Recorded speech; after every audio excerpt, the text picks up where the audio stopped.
morning, everybody.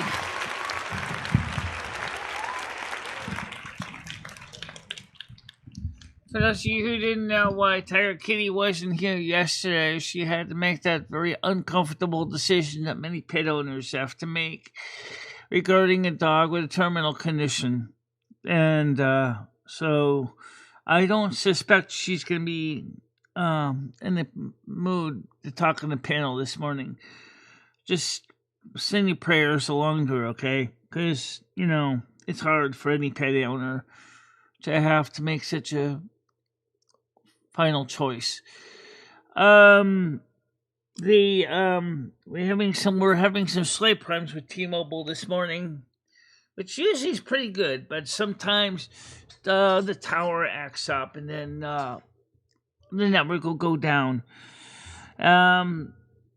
Fortunately enough, if we set it up accordingly, we can switch it to Frontier. If that happens, automatically it does switch over, but the problem is the data rate is too high to use 720p at the quality we're doing with Frontier. It would just choke on it.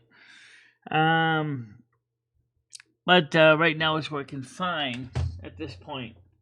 So if you ever wonder what happens if the Frontier tower goes down from maintenance or whatever, if it's before the show and I can catch it before the show, I'll just change the data rate down to 640 by 360. But if it's after the show is started, I'm kind of left flat-footed. So,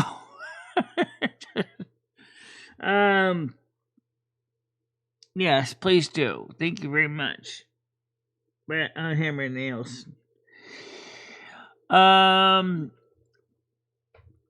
Today is going to be a little chilly. It's going to be breezy, but breeze is up to 25 miles an hour. It might be more of a gusty wind.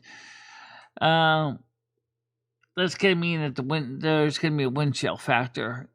The thing was supposed to be up to about 6 to 7 degrees Celsius today, but it's not going to be all that wonderful. So, yeah, there's just, it is as it is,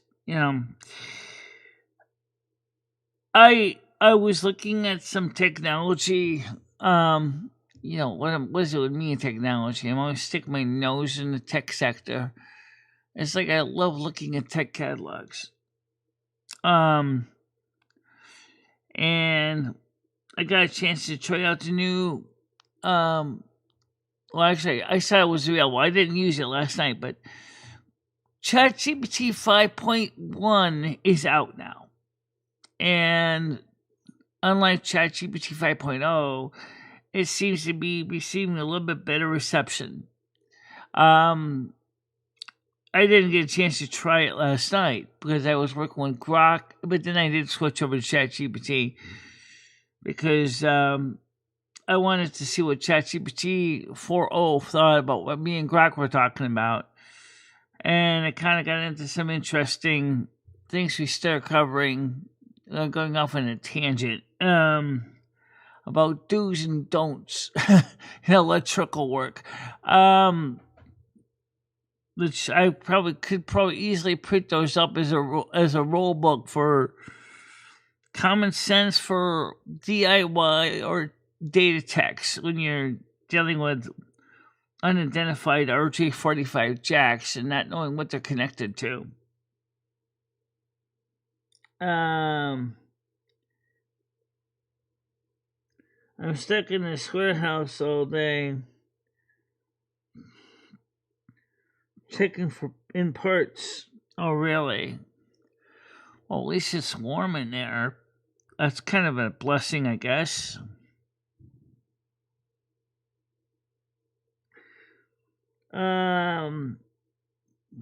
Noodles is saying I'm drinking coffee. I'm horny as hell looking for a good time. And my back hurts. Yeah. I think your back is hurting. It's probably kind of tampering your mood right there about wanting to go have some fun. That's the old saying go, the spirit is willing, but the flesh not so much, right? It just is as it is. All right, let's get the panel open anyway. Let's see. And turn on the captions first. I'll turn on the other one.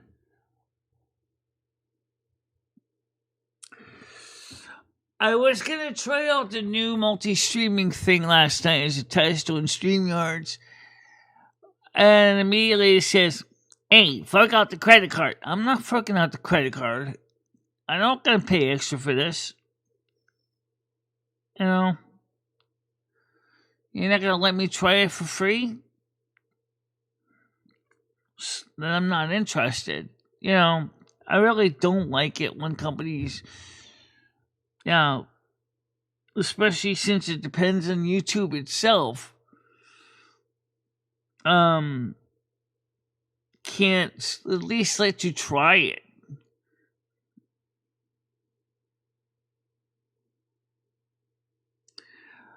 I tried to do that multi-format stream on my desktop using the YouTube app and website app, and it didn't work on my desktop. It's supposed to work on the phone, but I haven't tried that. Girl World, okay. Bruce can help you reach out to him for sympathy. It's okay. We had 5 people when we started the show. We're down to 2. I think the people were waiting for the show to start. Well, yeah, I know they're waiting for the show to start, Lim. I figured that.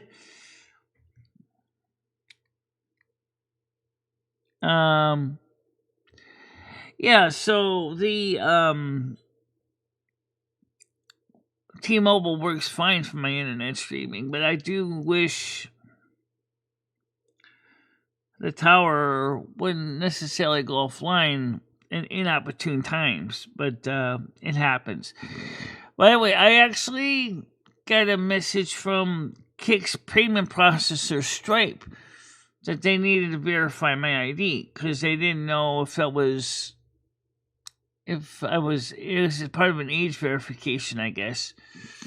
So I sent them the information, and it looks like there's get some money to send me. That's why they held the money until it verified my ID.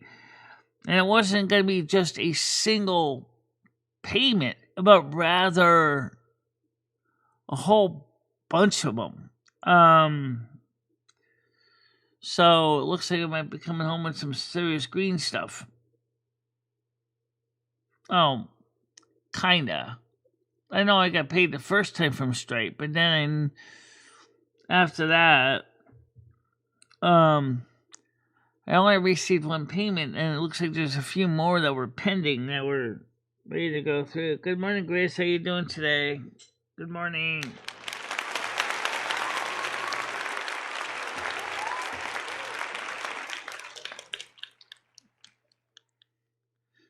So I had to take a picture of my ID card, or take a picture of the back of my ID card, and take a picture of my face. I looked like a ragamuffin because I just got out of bed, and I was like, I was kind of in a hurry to get this done because I just wanted to get my day started. I brushed Rusty's fur. I gave him. I cleaned his cat dish. Put a new clean cat dish down for him. Checked his water dish. Brought in the underwear from outside. I gotta wash more clothes. I gotta wash more socks, underwear again this week. Then I have to check the cat box, make sure remove any clumps. So yeah, I don't just sleep. I do other things too. Although some people think I just sleep. I don't. I'm not Garfield. I do other things besides sleep. But Also, I am very, very glad that the government shutdown is over. Yeah, how about that for an answer?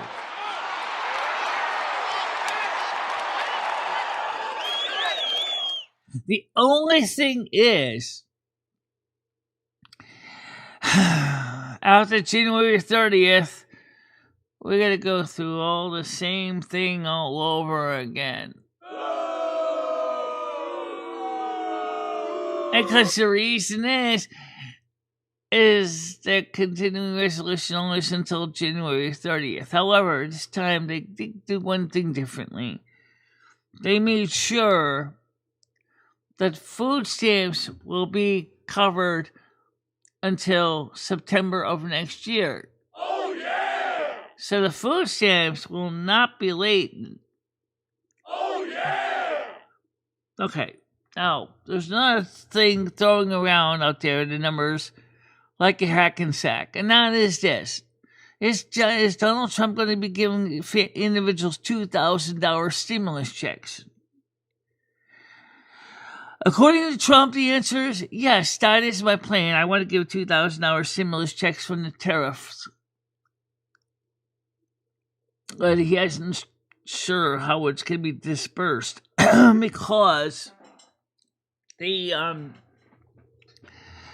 if it's going to be a renter's rebate, then what about people who don't pay taxes? Say, for example, majority of people on disability, we don't pay taxes. And we have to go back and file another tax return again?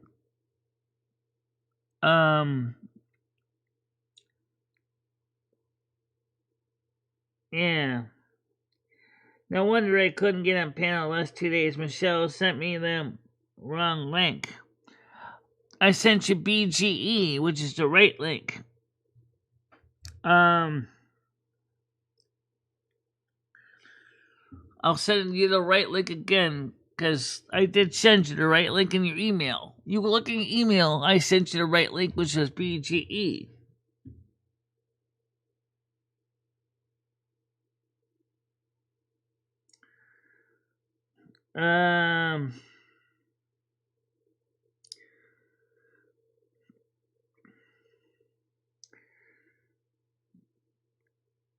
How are you doing?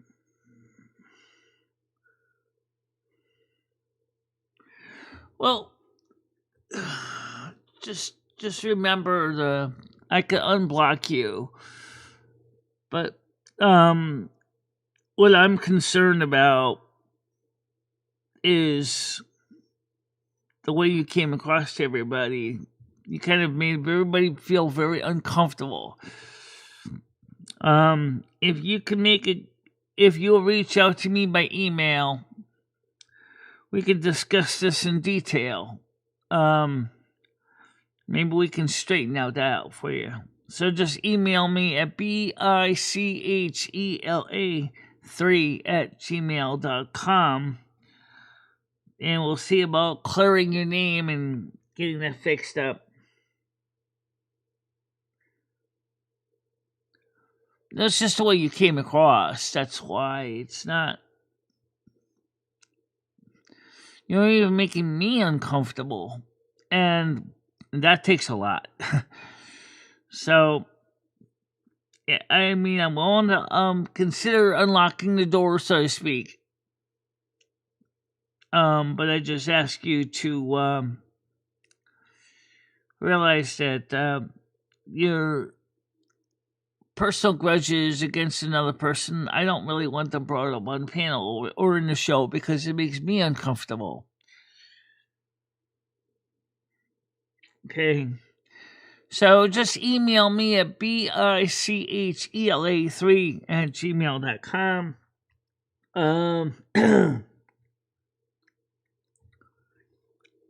Oh, when the Snow Queen herself closes the door, then you know that.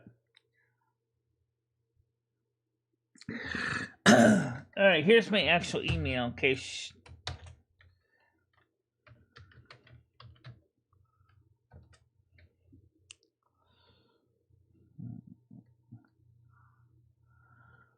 Well, I could also do it this way too.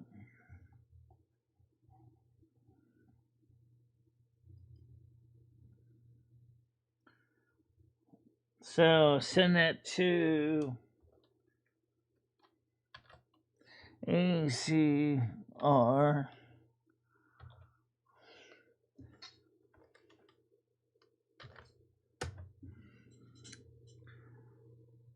Now you know how to reach me.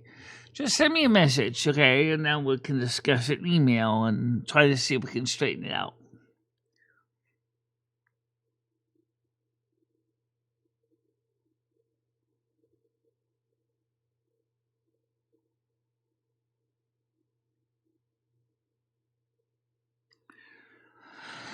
Yeah, like I said, when you were on Kick and you were starting to say that you wanted to basically string one person up by the testicles on the morning on the Silver Moon show, that really kind of was very uncomfortable. Thank you very much, Galaxy Ice. Renewing, thank you.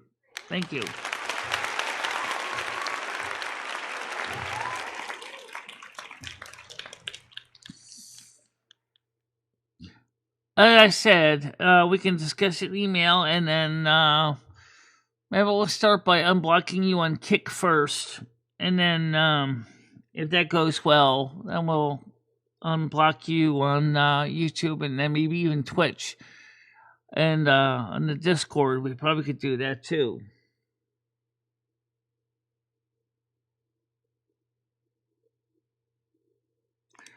No, but you implied it a couple of times.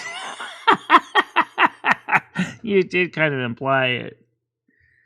Thank you very much, Galaxy Eyes. All hail the Queen Crown.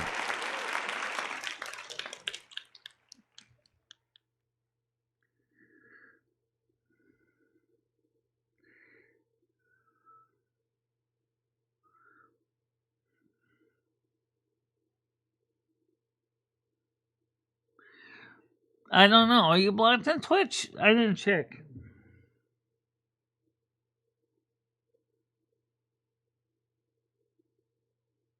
Yeah, you did.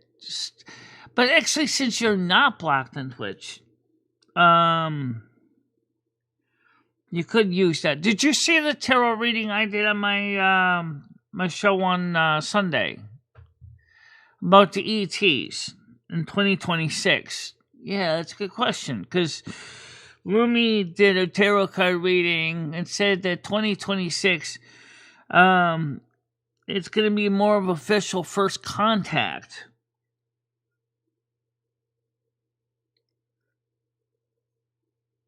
Right, you weren't on Twitch, I'm sorry, but you were on Kick, though. Yeah. So if you were in Lumi's show, she did the tarot reading for 2026.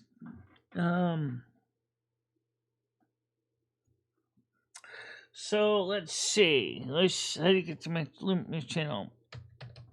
You know how to type it. I do, yeah. Let's see.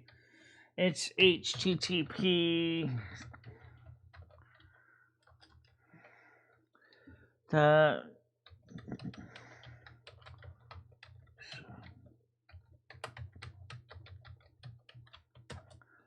Just my channel, so you can find that if you're not on that.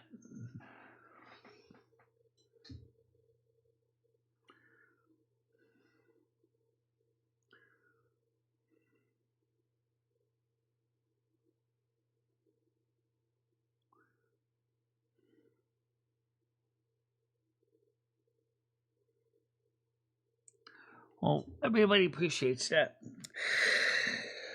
Okay, so as I was starting to say, the government shutdown is over. The food stamps are funded until December of 2026. Hopefully that means that if there isn't a government shutdown, no one's going to not get the benefits. And of course, they refilled the contingency fund. Donald Trump wants to give $2,000 stimulus checks. Then It's Jimmy pointed out that he also wants to give a $10,000 check. Wait, what? Where did that come up from? A 10,000.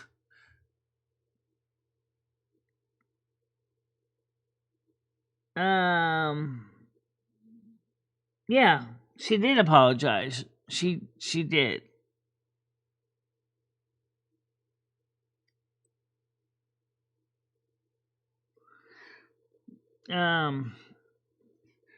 So yeah, I mean, I can unblock you. I mean, that's no problem on Twitch. I can unblock. I mean, Kick.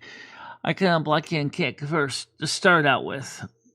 And then we can work on getting you unblocked in YouTube.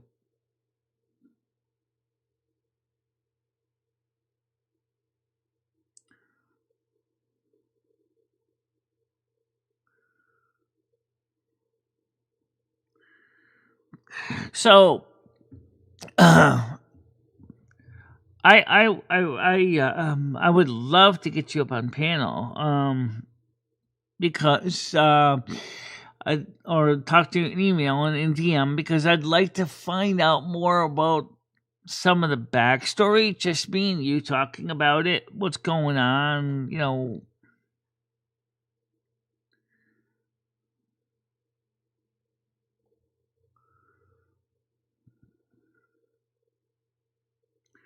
No, I didn't know he went live last night.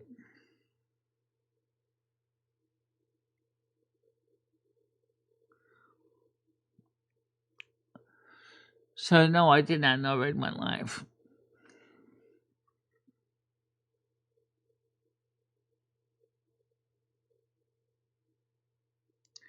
So start by emailing me first, and then we can unblock you on ROM or on Discord, and then we can do a voice chat on Discord if you want. We could do that.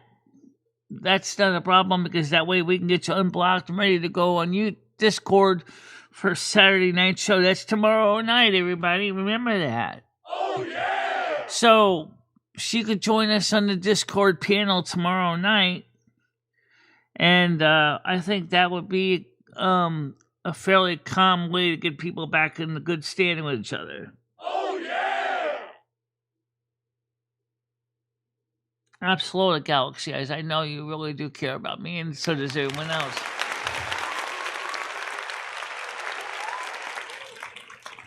Remember, one of the things about this show is it's very unique for YouTube. This kind of content, especially for this group of lifestyle genre that we do, is unique. I mean, there are a lot of people in the spectrum that have tried doing shows with mixed bags of success,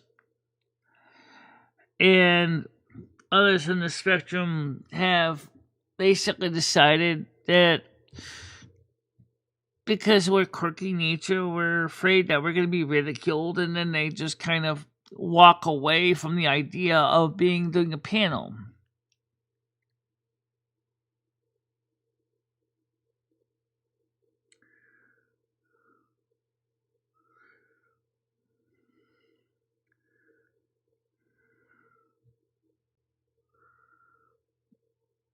Okay, well, thank you.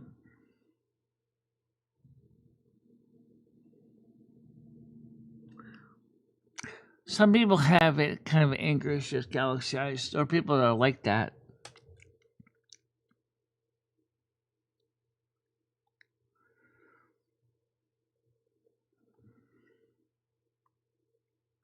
My show has helped a lot of people out over the time.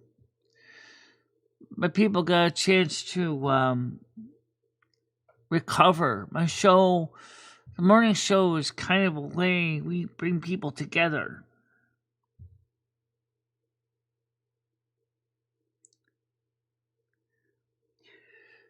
This lady that's talking to us right now really was angry at Noodles after Chiller Theater. That's what all started from.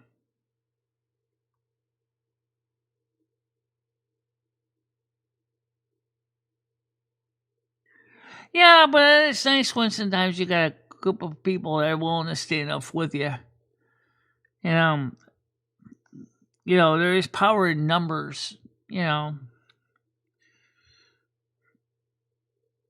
And next year we hope to go to this Computer Fest East in New Jersey, which Noodles may or may not enjoy.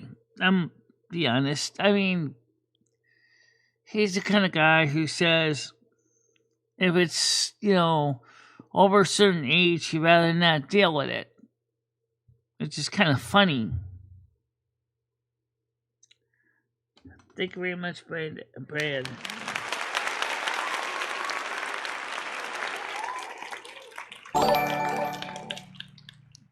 I appreciate we love you very listening. much, Michelle. I hope today's show is a blast.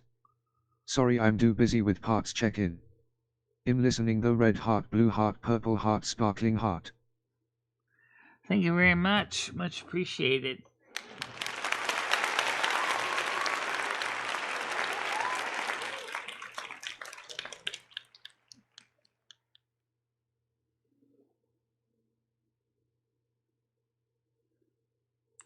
Actually, she really decided to really throw her anger at Noodles more than anyone. Noodles and I have been together for a while as a working team, but we do see the world differently. I didn't even get a chance to ask you something I wanted to ask you. What is your zodiac sign? I sense Aries, or one of the fire signs. I know one person said that they were Sagittarius.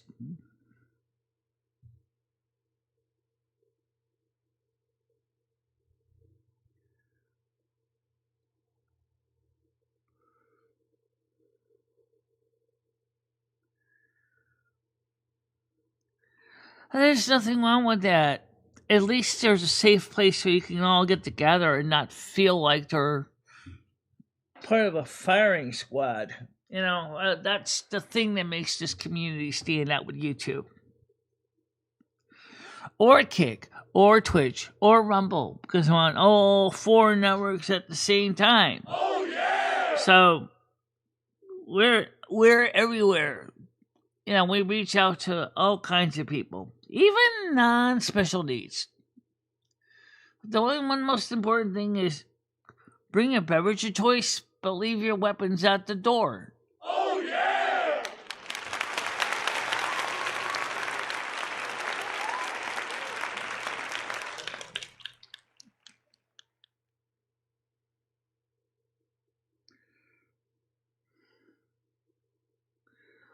I understand that.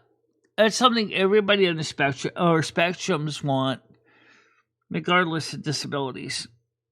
We just want to be normal. But, the hardest thing is if you're on the spectrum, like neurodivergent, like Asperger's, mental retardation, or other disabilities.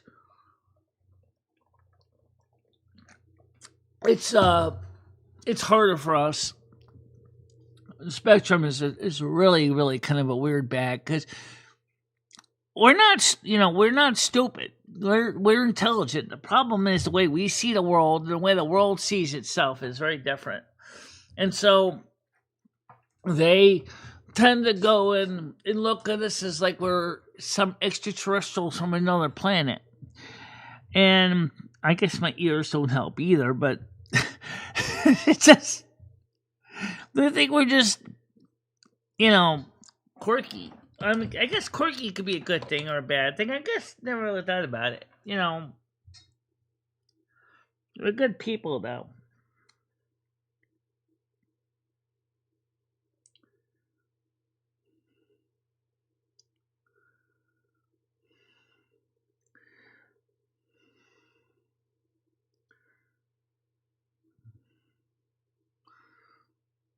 Well, I don't think we're all mad. I think that's a little extreme. But I think, like I said, we're all have our own individual quirks. But we're good people. Want to have a place that we feel comfortable with each other. Yeah, he did. Everybody's unique. There's no two that are the same.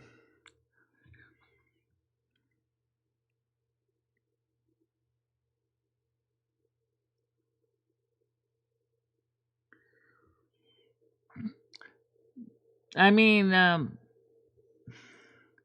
guess we could talk about that real quick. Why not? Mr. Rogers. Why not? Let's talk about him. He grew up as a young boy. He had special needs himself. Had a hard time growing up in Pennsylvania. You know, it didn't help in the way that his father was a well-to-do businessman. He saw his son with his unique interests in music and performance art.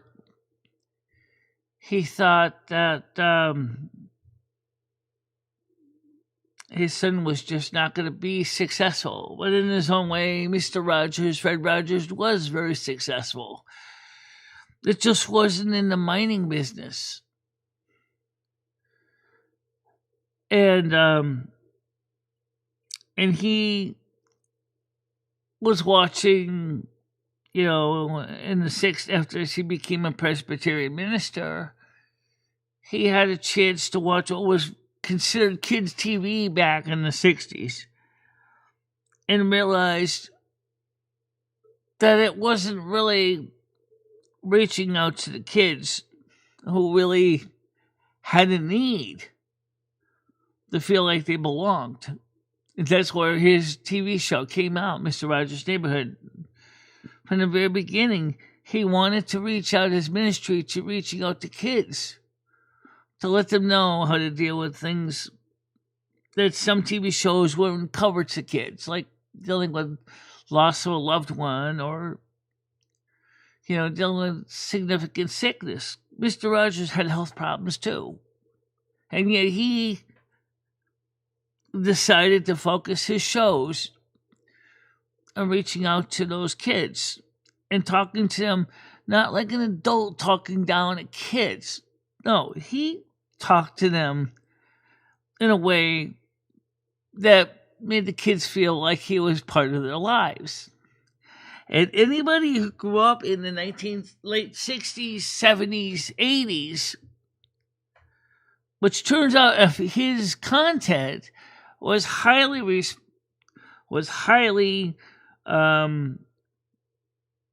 motivational to people on the spectrum and disabilities. And it's adults that grow up Mr. Rogers' show remember how his content left an impression on our minds that still affects us even to this day. We didn't forget. You know, it's just like he said, will you be my neighbor? He was a musician. He was a Presbyterian minister, but he used the television in his ministry to reach out to youngsters. My channel kind of continues on as an adult type content. Mr. Rogers' adult type content. Mr. Rogers has already given me, through a psychic message, he already gave me a thumbs up saying, you're doing exactly what I would have done if I decided to begin to reach out to the older adults. Thumbs up. Because you don't talk down to people. You don't do the YouTube drama game. If you do cover trauma, you're very careful. And you show a kindred heart and a loving spirit. And that's what YouTube sorely lacks. It doesn't have that.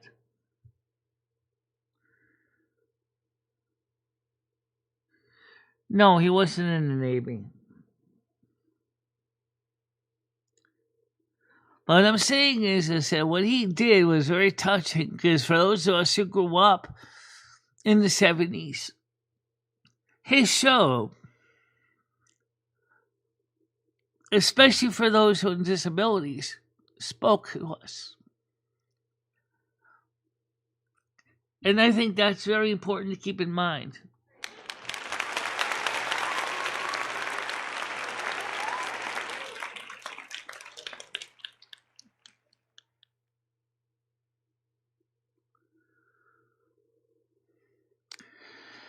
I don't know what his political allegiance was. I didn't care. As a child, I didn't care. But he did enjoy puppetry. Remember Daniel the Tiger? Daniel the Tiger was one of his first puppets, and he actually was created for him out of a sock. It kind of looks like Rusty in his own way, if you think about it, because Rusty is a real cat, but they say that Daniel the Tiger is,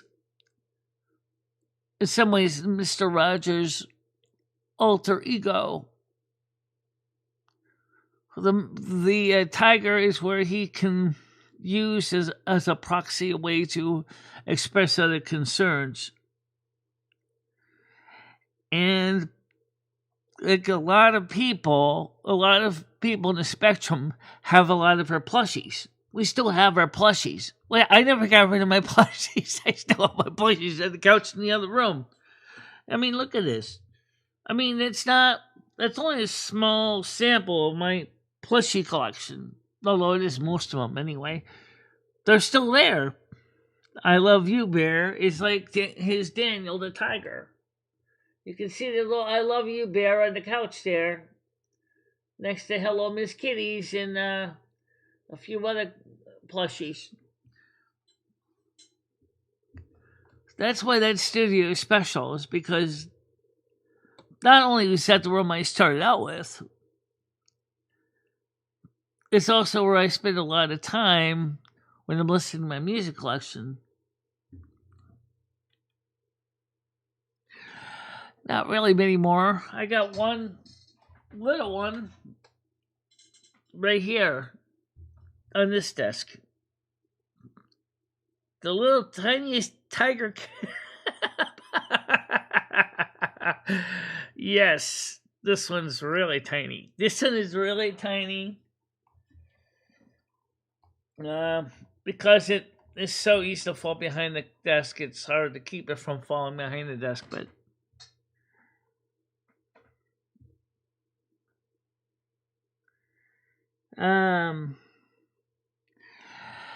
yeah, but you know what? Gender versus biological is different, I think. Because gender is how you see yourself. And yes, if you are an XX, but you see yourself as an XY in your mind, which is conforming what they call gender dysphoria, the question that comes up is, does it really matter? I don't know, because I don't have gender dysphoria. I'm a hermaphrodite. I'm one of the rare people out there that's got both. Okay? Let me just tell you something. I love everybody regardless of what you are. I just ask for one thing. Please return the favor. Oh, yeah! I'm not here to hurt you. I'm not here to try to change you or convert you. It's just like Mr. Rogers would say, I just want to be your neighbor.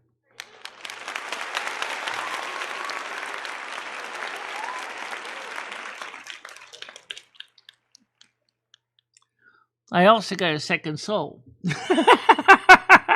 That's me. It's Louie, which is also my wife. Now we're in a workshop. It does. I'm sorry that Carmen hasn't been around much, but she's technically a visiting spirit. She just likes to sleep on the equivalent of the spiritual couch. Because she's feel comfortable here, but she's not. She's part of the three cops, but she's not.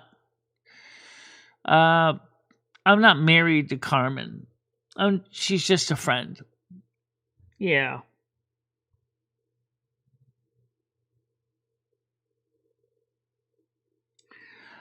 Well, I think it depends.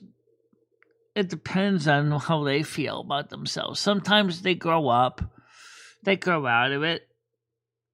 But I think the problem was in starting in the 2000s, the way we were kind of pushing it so much was making it harder for them.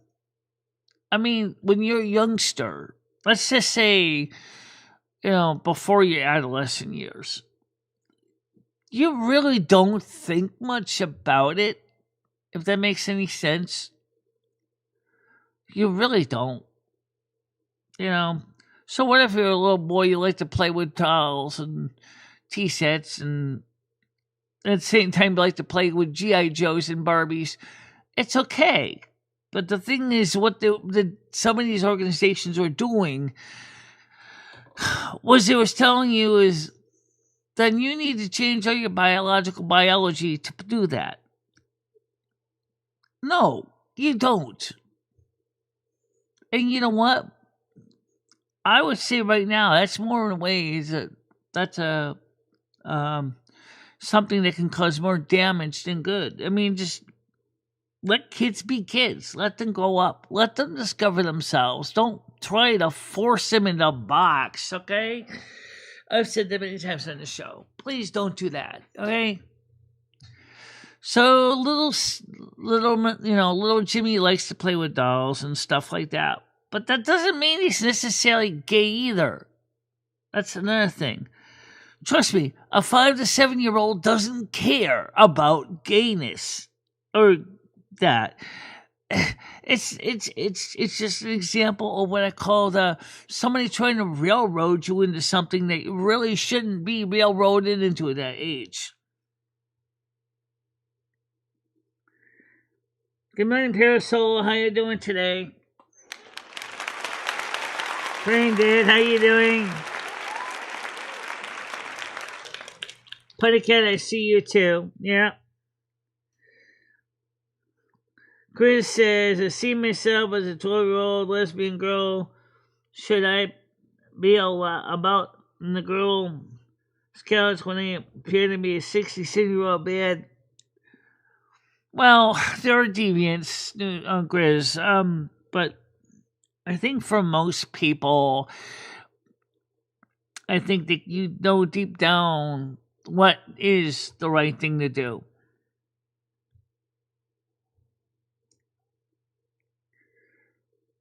Yeah, I know that, Bersolo. You work in the spiritual realm. Yeah.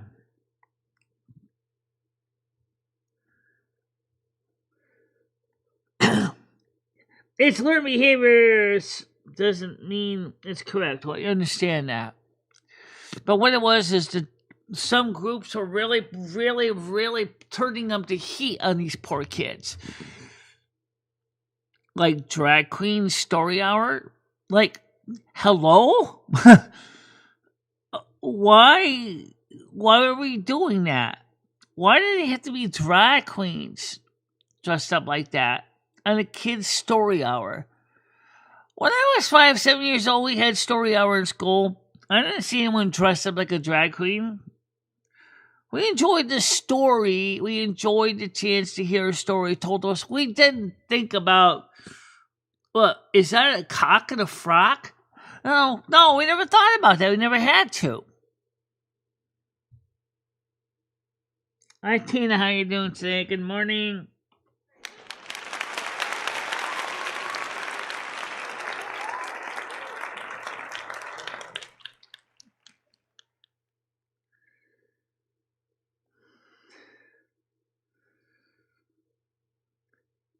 How you express your gender is innate. It's part of you. That's the thing that sometimes confuses people. But you know what I say? Before you go through some suggestion to mutilate your external organs for something that may not be necessary to do, I can see an 18-year-old doing it or a 21-year-old because they're an adult now. You know, if that's what they want to do. But the problem is they were trying to push this on kids. The one set of people that really doesn't need to have that pushed on. Oh, yeah! Let kids be kids. Let them have a normal childhood. Every kid likes to know what the other side is thinking. They all do. And then you realize that they're not that much different inside than you are, in spirit anyway. I mean, boys that act like little girls, you know, still, you know, suffer the same thing all kids do, regardless of sex, right? They have to deal with mom and dad. They have to deal with older or younger brother and sister. They have to deal with going to school. They have to deal with the bullies. Especially the bullies. And if you're in the spectrum, you definitely have your little list of bullies you have to watch out for. But the fact is, don't throw more garbage on top of them, telling them, "Oh, Sammy, do you want to go ahead and take this special pill that's going to turn you into a girl?" Come on. Most kids don't need that. Leave them alone. Just let them be themselves. Oh, yeah! Come on. It's better for everybody if you let them grow up. But let them feel like they can comfortably grow up and get to know themselves better.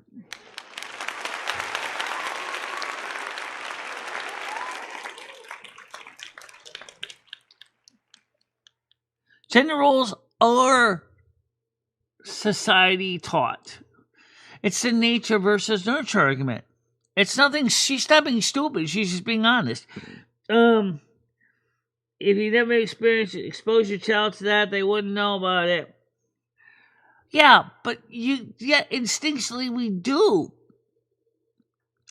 Because from a very early age, we taught them boys go to this path and girls go to that path, and boys do these activities, girls do that thing. So yes, it is socially taught.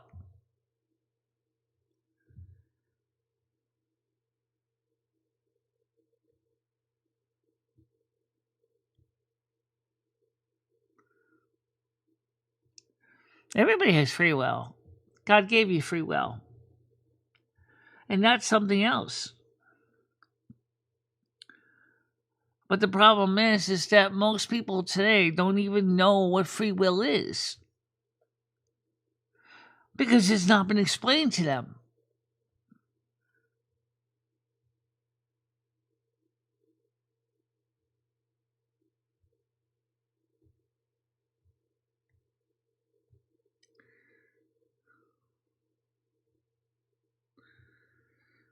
Well, why did the government want this? That's the question. Because the Democrats want to do eugenics, basically.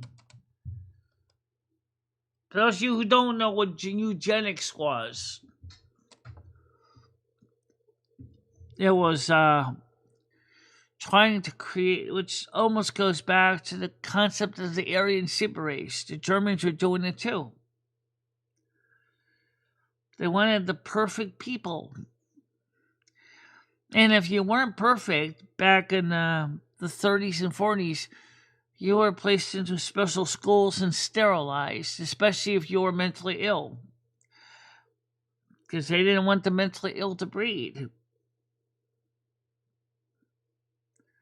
Which would kind of suck because the kids weren't asked.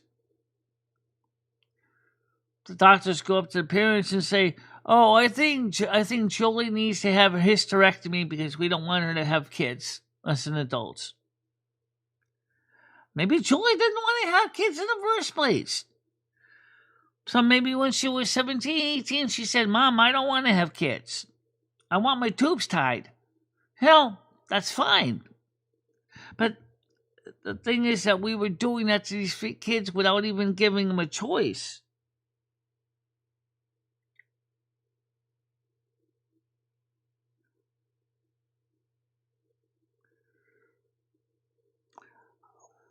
Now,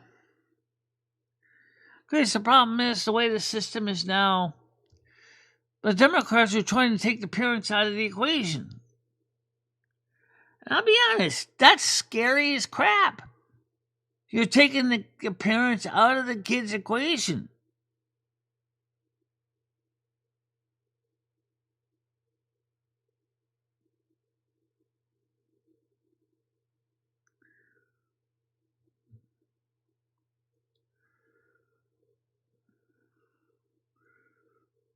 I mean, I really do wish that the Democrats especially are doing this more than the Republicans are. And that's where, again, there's a morality battle going on.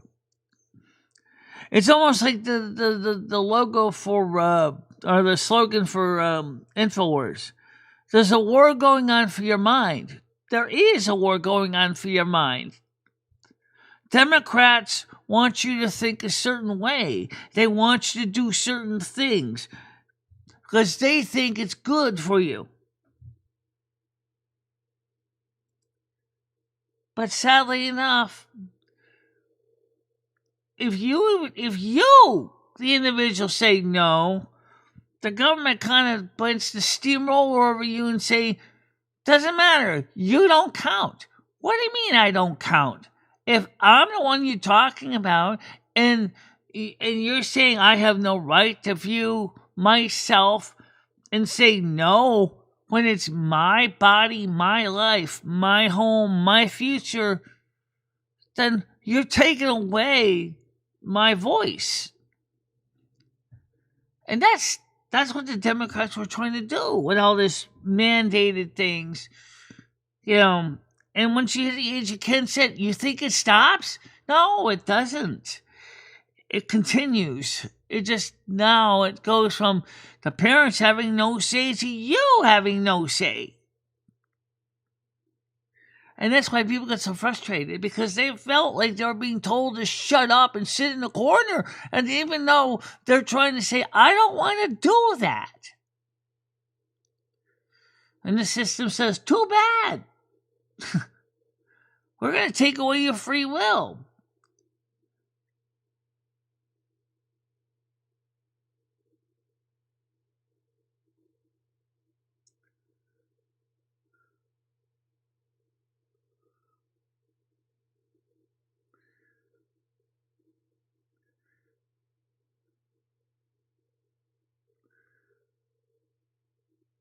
So we're talking about Paris Solo.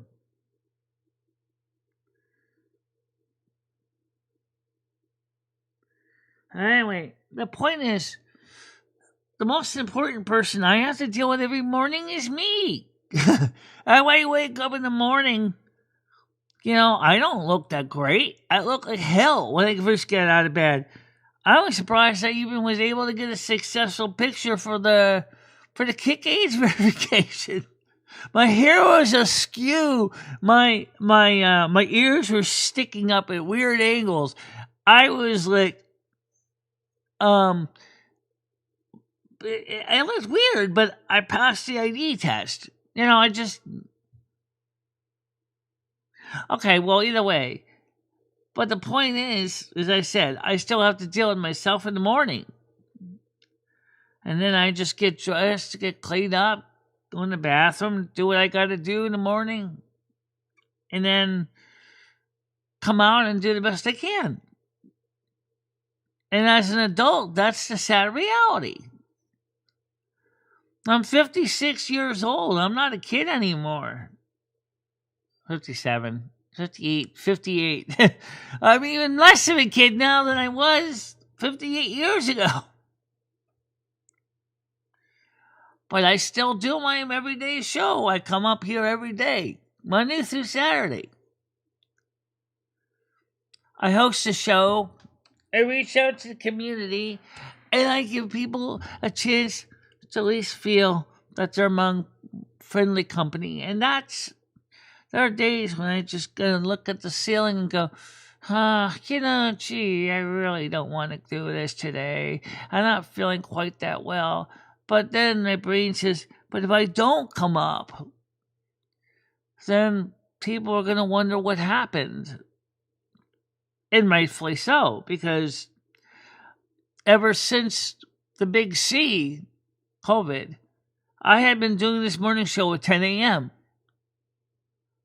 every morning, Monday through Saturday. And that says a lot.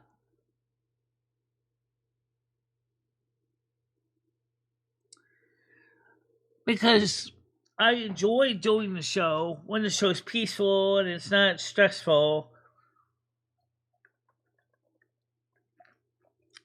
It helps me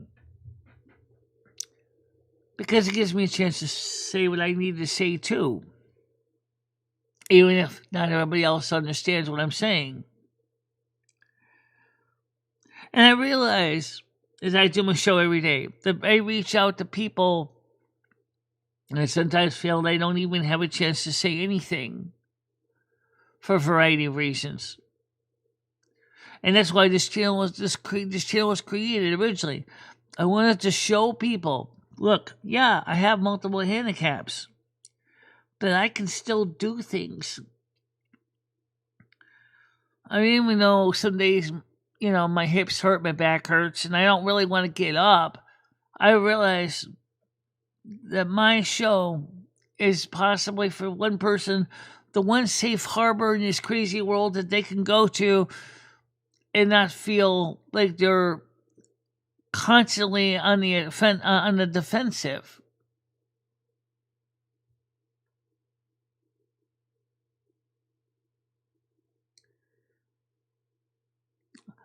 Well, I mean, I like people to feel like they're at least part of something community. And yes, going back to Mr. Rogers again, he wanted the same thing for kids. He covered some pretty adult themes with kids like divorce and death. He didn't talk down to the kids. He talked to them in a way that was easier for them to grasp the concept of, but he never talked down at them.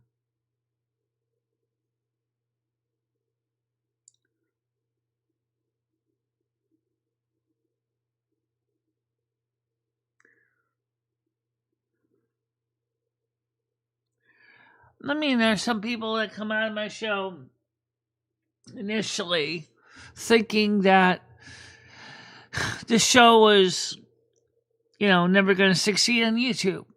But what they didn't realize, this show reaches out to a part of YouTube that is people looking to find a community where they feel like they can be themselves. Remember, being yourself is one of the most important things you can be. Oh, yeah! Because, I mean, everybody's special. But at least instead of teasing people because they're special, they can still use the love and compassion of a community that accepts their specialness. Because it's a part of them. It's part of who they are. It's just like it's part of me.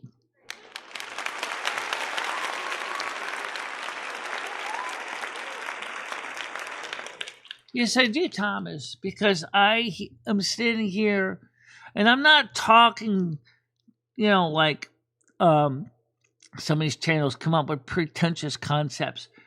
This is the real me you see on the camera every day. Some days with makeup on, some days with no makeup on. Sometimes you can see my zits, sometimes you can't see my zits. Sometimes you can see my eyes can be totally screwed up to heaven's hell, and yet other days my eyes are fine. Or my hearing can be questionable and Other days my hearing's okay. But that's just me. Those are the things I have to do it every morning, every day. But the most important thing is the fact is that here you don't have to worry about trying to fit in and be like a robot. I want people to feel comfortable with their own skin. Just like the old commercial for Oil of Olay. Love the skin you're in because it's what you got. Oh yeah!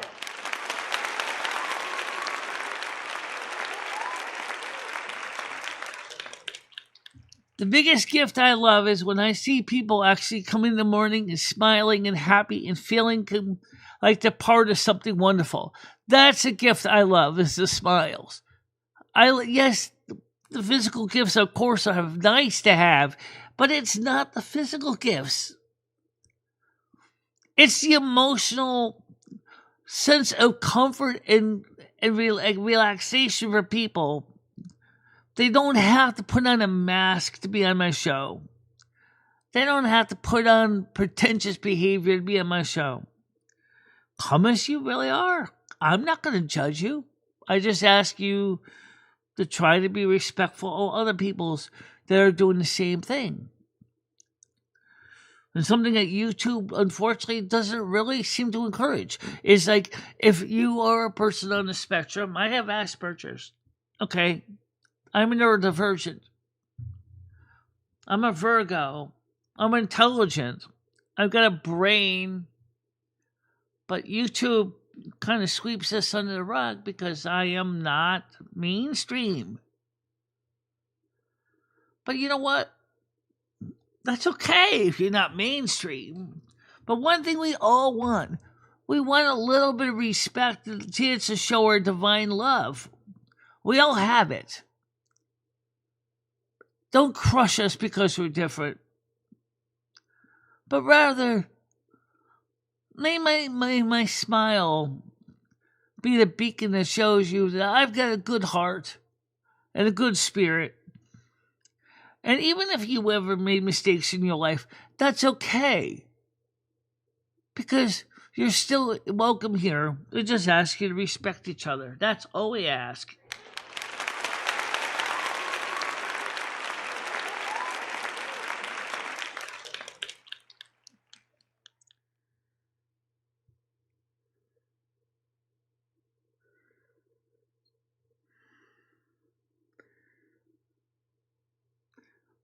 Just try to remember that. Nobody's perfect. And not everybody is going to fit into that shoebox of society confirmation. I remember as a kid, I wanted to fit in the same box that everybody else was in. I wanted to be the standard neurotypical person. I tried everything I could to dismiss my Asperger's. I wore masks to look normal to people. And I felt like I was playing a role on a stage of life. Finally, I threw the gauntlet down and said, you know what? I don't want to wear this mask anymore. This is not who I am. I happen to be a person that thinks outside the box. I'm the kind of person that does do strange things, that does have plushies on their couch, does have a house that maybe not be the most perfectly clean house in the world, but it's my home, it's where I live. And yeah, I can work on my house a little more. I agree. But the point is, it's who I am,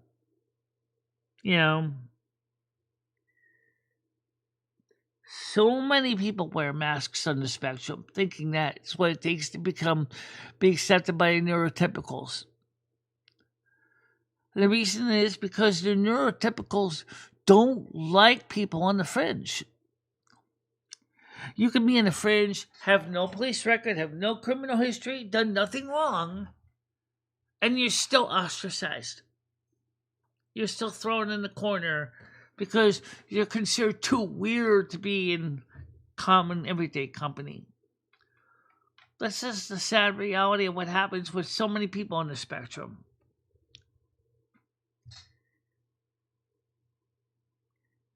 It don't have to be that way. What I ask you to do is just come here as you are. Don't worry about trying to act like you're wearing a mask in a play. I want to be honest with you, and I ask that you be respectful of my honesty. I've seen a lot since I was born on September 13th, 1968. I've seen a lot. I've grown up facing a lot. But you know what? I've also seen people in my situation on the spectrum give up because they don't think they can fit in. Well, here, you can fit in, but just ask one thing. Be respectful for one another.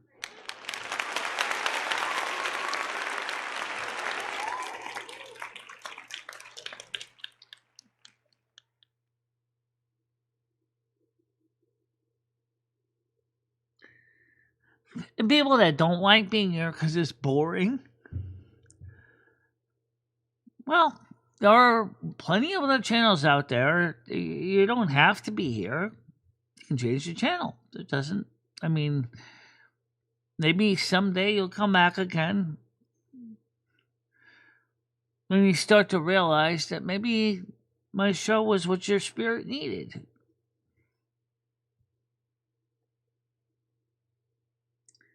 Thank you very much, Brain Dad, for the kind words.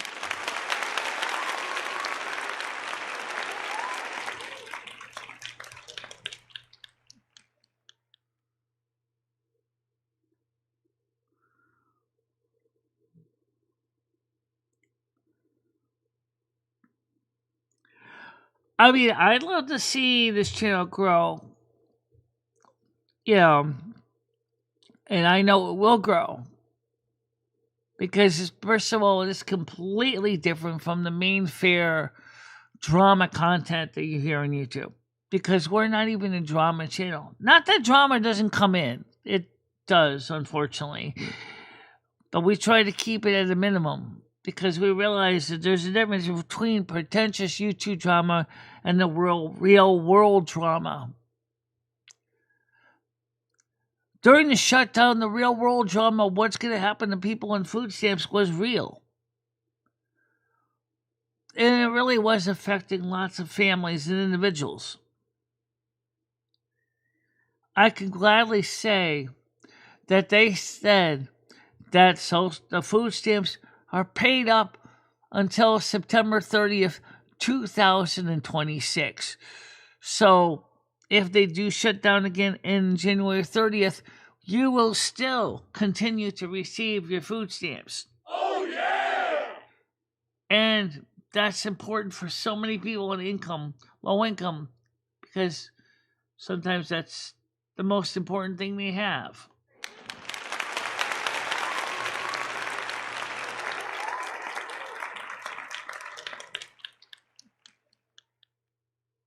Well, thank you very much, Sam. I appreciate it.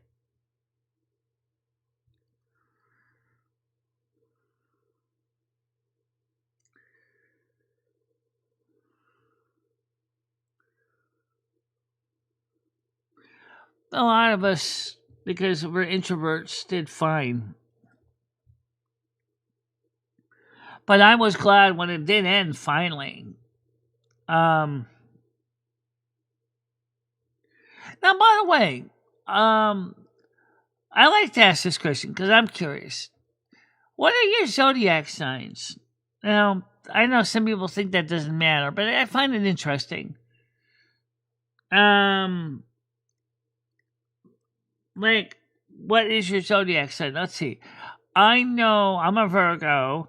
Lumi's an Aquarius. Hammer Nails is Virgo. Brain Dead is Virgo. Grizz, I forgot. Galaxy Ice is Taurus. Leo. Okay. Yeah, that would make sense. That's the fire sign energy that I picked up on. Capricorn. Oh, good morning, Betty. How you doing today?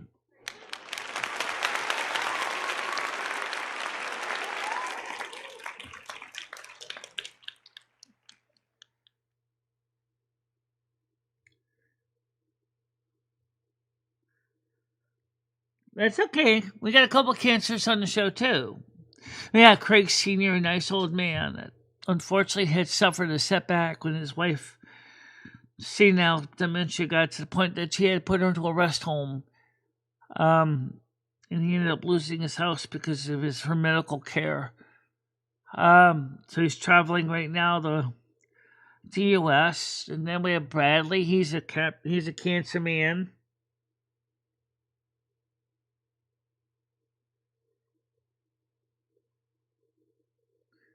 Okay.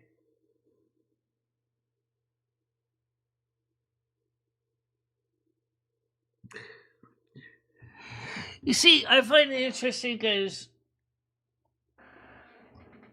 I can almost pick up. I suspected that, Azria, that you were a fire sign. I thought you actually. So one of you guys said you were Sagittarius. I sensed you were an Aries. That's what I thought because I felt the Aries temper.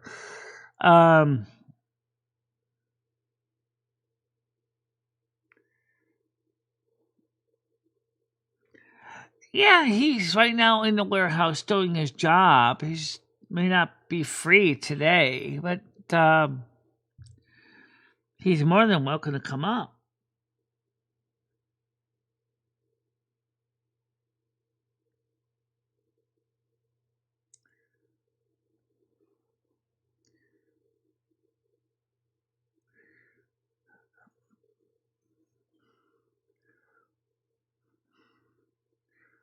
Thank you very much, Brad. Thank you very much for the kind words. Cancers are very emotional, but very deeply devoted to friends and family. Cancers wear their hearts on their sleeves, literally. Craig Sr., same way as Bradley. They're the kind of sign that we need to gently remind that we care for them too. They need that. It's just like a plant needs water. Cancers are a water sign. It's why it's funny to bring a plant and water in. So when we affirm to them that we love them and we care about them, it's like giving a plant water. And then they grow up into be a successful plant. Or person in this case.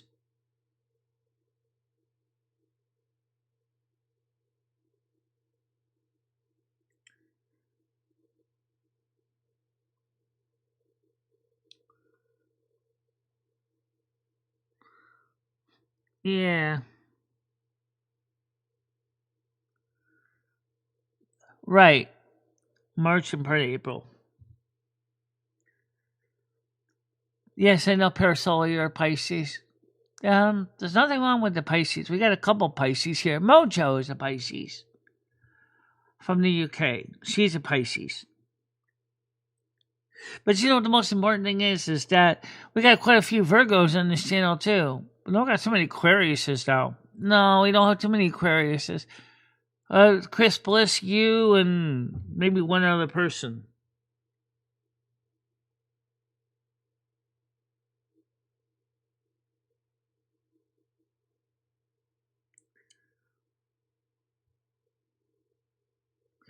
It's just funny because the way the zodiac wheel goes, it starts with Aries, which is in March. You would think that they would start the calendar in January, which would be Capricorn. Probably because it was the easiest way to start it there. Because Capricorn can also be in late December. Yeah. because Aquarius starts in late January, too.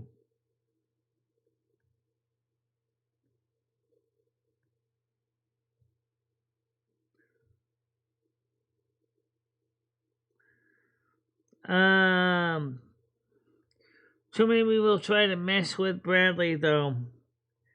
He is patient with them because of his sign, but it hurts him, though.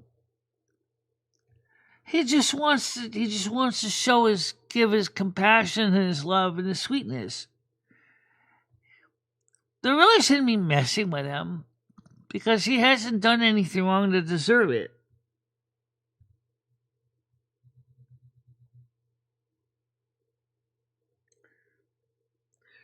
Well, let's see. I have my landlord's in Aries. You want bitchy? Let's see something about my landlord. He's impatient. He doesn't care. He's like, I want it done now. But I gotta get the parts. Okay, we got parts. We get parts. And then he'll come up and say, I need this wired up today. But we don't have everything yet. No excuses. Do it.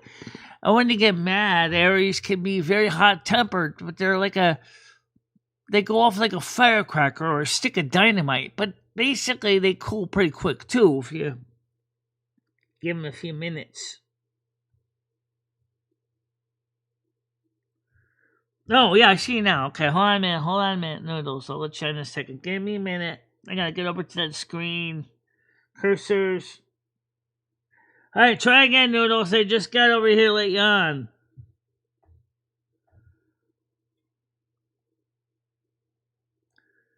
He's a Capricorn.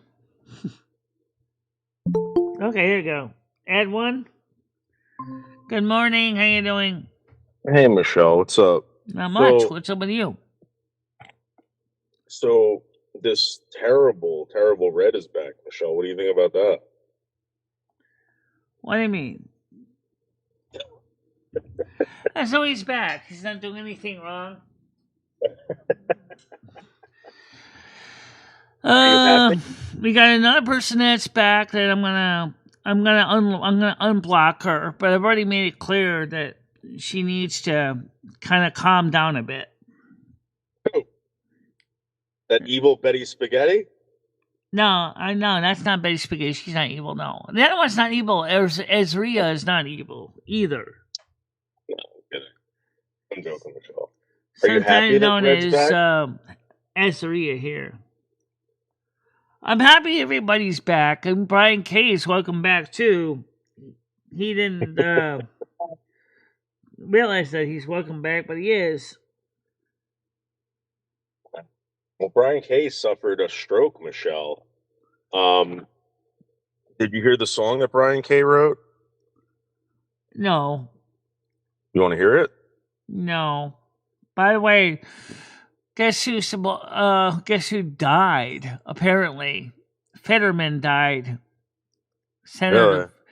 It's kind of funny because he was considering changing his party affiliation to Republican. Isn't that creepy? It's like super. This is kind of questionable, but his logic was that this is not the Democratic Party I grew up believing in. You know, this guy, I truly believe that they wanted a useful idiot. And, I'm not saying the guy was stupid or anything, but they were obviously using this guy for some sort of, like like a figurehead for something. Democrats always use everybody. That's the problem. And because he didn't like how far the party has lost its original moral compass, which I can tell you, I can see it. Because me and Carmen talked about it in the past about, would you consider yourself part of a Democratic Party as is now? She said, hell no.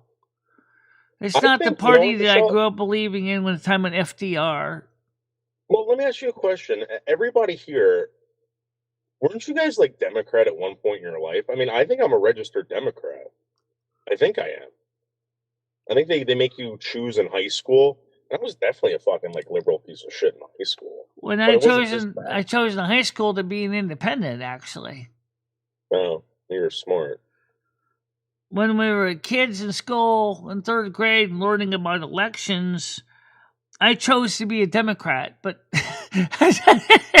that wasn't for real, because I didn't Yeah. believe in Jimmy Carter. And you know what? I'm still going to give Jimmy Carter a thumbs up for dealing with a situation which was clearly a major mess, even though he didn't necessarily do too well solving it. He was a Virgo. He had good head faith. He had a good heart. He had a good mindset. But when it came, it was very different from being governor of Georgia to become president of the United States. And what about Lyndon B. Johnson? There's another person who was before my time. Looking at his backstory and his what he represented and how he felt about the time of the Vietnam War, Lyndon B. Johnson was kind of a interesting Virgo to follow too. In fact, maybe Virgos make lousy presidents. You know what it is? It's that you guys are so much into compassion and smarts and knowledge that sometimes the book smarts don't particularly fit into everything. Yeah, well, you guys like your ducks in a straight row. You don't like them when they're all crooked. And with the government, that's exactly what happens. It's like Wile E. Coyote said, all the best laid plans go foul. Yeah, I mean, I felt bad for Jimmy Carter. I really did. I think he tried. Well, of course, there. I mean, Michelle, I don't know, whatever. But listen, Michelle, we live in a world now, right, where up is down, down is up. Let me ask you a question. What do you know of Jeffrey Epstein? First thing that comes to mind. I don't know much about him, but I know that he likes to basically traffic in kids, and that does not make me comfortable. So bottom line is Jeffrey Epstein was never convicted of any of that. Okay, he was never convicted of it. He pleaded guilty to a hooker that he had had sex with in like 2008 or something like that. I think that was underage, but he was never convicted of any of that shit that people said he was convicted of, or that he is. Now, Never why did he go to convicted. jail then? He was never convicted. That's my point. Michelle, you can get arrested for whatever on suspicion of whatever. You still got to go to trial. He was never Right. convicted of anything. People run around calling this guy this. He killed himself, and they run around saying that someone murdered him. Look, I mean, Michelle, listen. Okay. So, according Don't you to think that's kind of weird? Hammer Nails, Fetterman did not pass on. Thank you for the clarification. I appreciate it. Because I didn't see that mentioned on the news. I saw it mentioned on a YouTube video blurb real quick. So, yeah. Okay. So, thank you for the correction. I appreciate that. Sometimes that's another thing too with the social media thing that can sometimes drive me crazy is I try to find the right stories and then sometimes I get the wrong facts.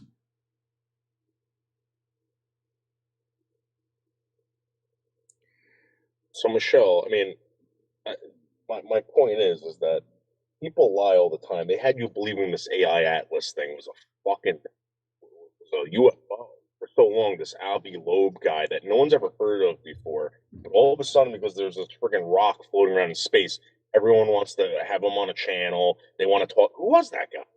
Who is he? Because 3i Atlas is such a hot topic right now. Michelle, There's a it's lot of rock. clickbait topics going on, saying Michelle, things. it's a rock.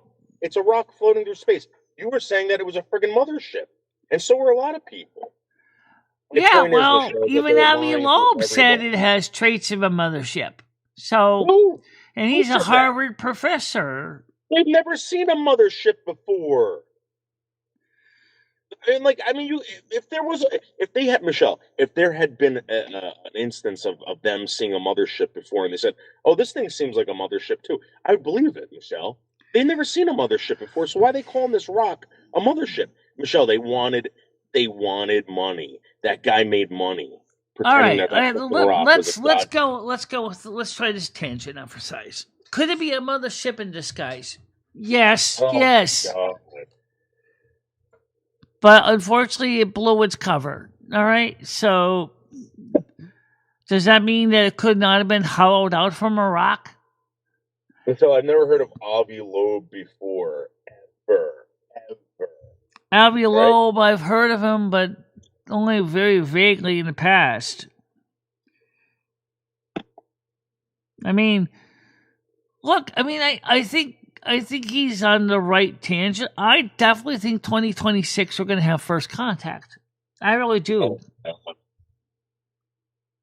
Okay, you believe that because of what? Because of Avi Loeb and this rock? I'm being serious. That's why you believe this. I believe they're right because I've looked at the data presented and it looks very suspect and it doesn't follow what we expect for normal cometary laws of physics. So, I'm not. I'm one of those people that says I have to look at the numbers presented to me. It's called, qualifications. What does the requirements show? What do the stats show? When you see non-gravitational acceleration, which looks like there's a thruster type thing pushing against and propelling your craft, even if it was an outgassing from a fissure in a rock, that would be understandable because comets do that. But when they're so precise that it's making fine micro adjustments in to its orbit or to its flight plan, when a rock basically starts outgassing, it's like it doesn't have a planned route. I was looking at all the messages you sent me, Michelle. It was all about this AI Atlas thing or whatever, and these scientists saying, "Oh my God, it's a mothership." But Michelle, come on, Michelle. The other thing I want to point out is, do you believe? I believe there's a mothership. I do believe it is a mothership. There are things going on with that thing that I'm going to just tell you right now. I feel it deep in my core that there is truth there. I believe it is a mothership in disguise, like a duck blind. It was designed to be an observational craft, but it does have a crew. A lot of them are in stasis. Maybe the piloting AI is piloting the ship, looking for what is appropriate environment for them. I mean, even the Hopi talk about the blue star Kachina, and that also meets the Hopi prophecy as well. All right, Michelle. So let me ask you a question, Michelle. Do you believe in sensitivity? Do you believe that people should have sensitivity training? Do you believe that works? Sensitivity training. It wouldn't hurt. I think some people do need some of it, but not. What if I told you that the president of the United States is actually thinking about making all black children go through sensitivity training before they become adults because their parents aren't raising them? And what's the objective of that? What's the point? Well, but the fact that 80% of our fucking like murders and stuff are committed by 12% of the population, and they're trying to fix that. So I mean, what do you think about forcing black people to start? I think we need to find out why that stat even exists. And I don't think it's necessarily sensitivity. They said it was because of poverty, because of drugs. I mean, we had a war on drugs for 50 years. We've been friggin' giving everyone money since like the 50s. Free schooling, free whatever. Nothing's working. So maybe it is sensitivity training. Maybe they all have to go through. All the blacks have to go through sensitivity training. Well, we also need to look at the environment that a lot of these people are growing up in too, Noodles. A lot of them, and Trump is probably right about some of this, have been brainwashed by the Democrats to believe that all you are is living in the hood and you're dependent on the system because we feed you. like I feed a stray cat. Though we really don't like you, but we don't want to kill you. So we're just going to feed you, treat you like garbage, make you live in poor neighborhoods. We don't actually do this. We kind of actually do. It kind of started out as a planned agenda with the urban plantation mentality. That was a Democrat concept. They were doing that. What do you think? What do you think about shelters for women, for abused women? How come there's no shelters? How come there's no shelters for men? That's a good question. Why don't we have shelters for abused men? I've always wondered that. We really need to have the equivalent of a shelter for men. Abused men get beat up pretty bad. Yeah. Mental abuse, physical abuse, sexual abuse, they get it just as bad as the women do. And the society says, oh, you have to be a tough it up. Sorry, but I'm not sorry. I don't think it's fair to have to say that man has to be tough it up. Because there really should be a Susan B. Anthony type program for men. There really needs to be.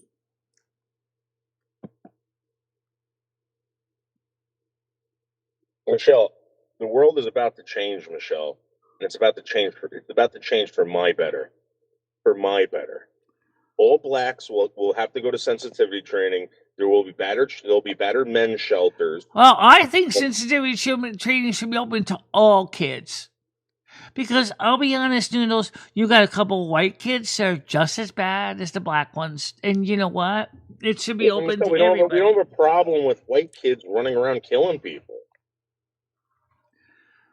Excuse me? Have you ever seen some of the white supremacists, neo-Nazis? They're white people that were going out there shooting people. When have these people ever flown planes in the buildings or burnt down cities, Michelle? Yeah. Well, I mean, sure, Antifa and BLM are the largest power forces of the black community. Okay, but you also still got the white lone attackers, that doing the things that they did. For example, James Holmes. I'm going to bring up. Let me ask you a question. You're a white person, right? Yeah, right? I'm a white person. Okay. When was the last time you've ever enslaved anyone, lynched anyone, stopped anyone from doing whatever they wanted because of the color? I never did it. Okay. What about your parents? But I mean, I'm sure. Well, take a look at James Holmes, for example, from Aurora, Colorado. He was a white guy, and he did all those horrible things in Aurora, Colorado at that movie theater and in his apartment complex. Here we go again, Michelle. Galaxy Eyes back on the computer and not taking care of the kids. I don't know what the hell is going on. Yeah, most of them were, Betty, I agree. But the point is that any sensitivity training should not be just oriented just towards one group. That rather should be open to everybody. Galaxy Eyes is multitasking again, Michelle. Multitasking on the computer and taking care of her kids at the same time.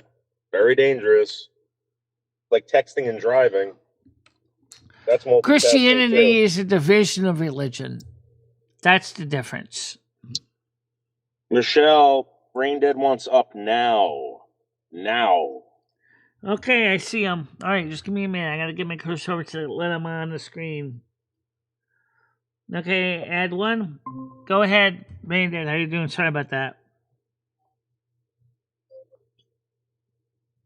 What's going on? Not much.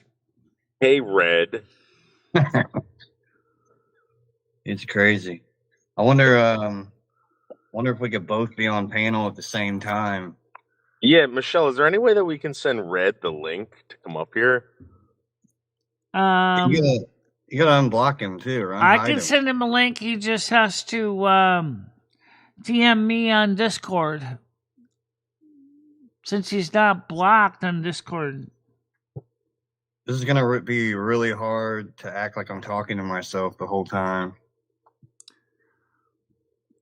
Yeah. Grizz, go count your teeth.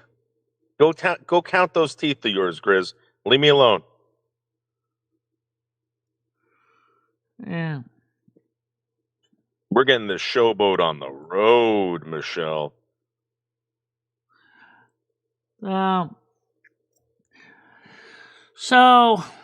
I brought some very important things up at the beginning of the show that people don't think about.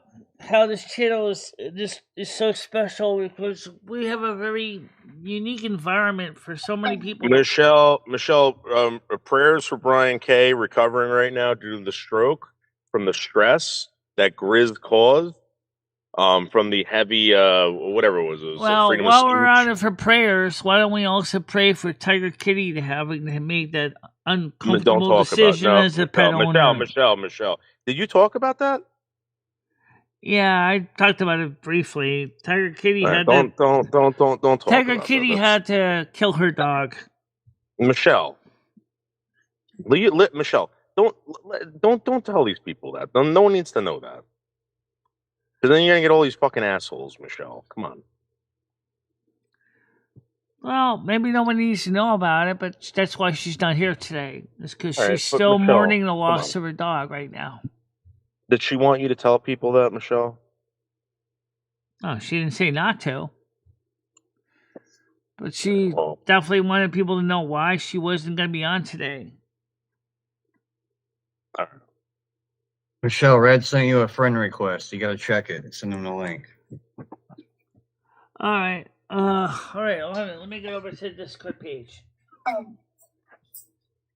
One Discord link page. Give me a second to boot into this. Friend request.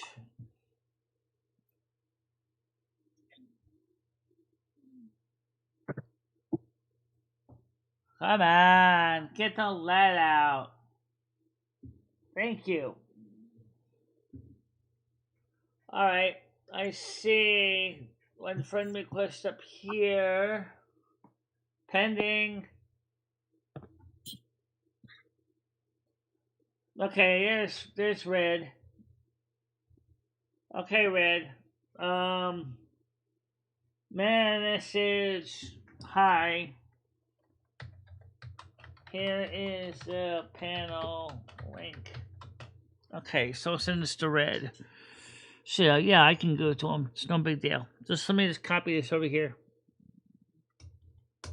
Grizz, you caused that stroke, Grizz.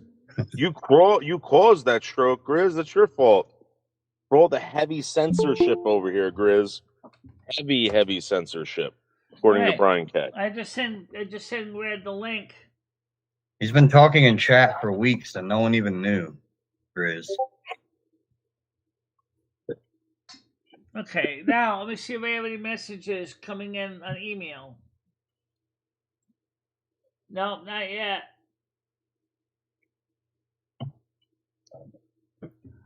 So Azria, I'm in here. Why don't I go ahead and unblock that account for you?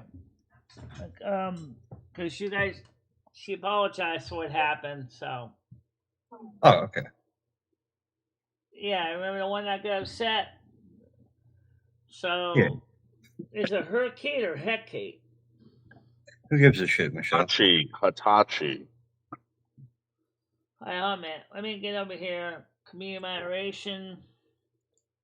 I think you sent it to the wrong person, Michelle. Hi, man. God only knows who that was. Okay. Control F. H-E-R. Okay, her Kate. That's Sherry Love. No, that's not her.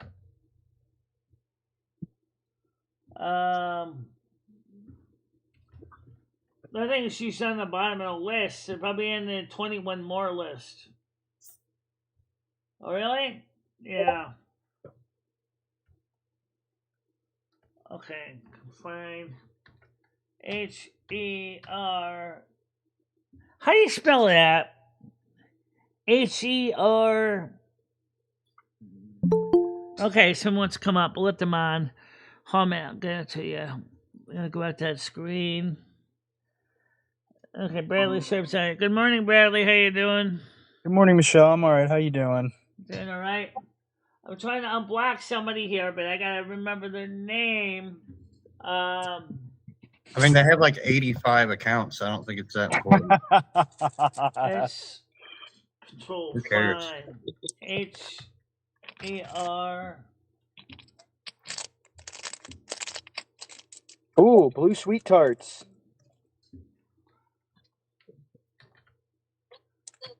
Oh, it's the link. I'm gonna have to go through this list one by one and slowly look up the names and see if I can find you. Come on. Because there's so many people in here right now. Hazy Train, Super Spy, Sherry Love. All right, how do I go to the next one? Hit N for next.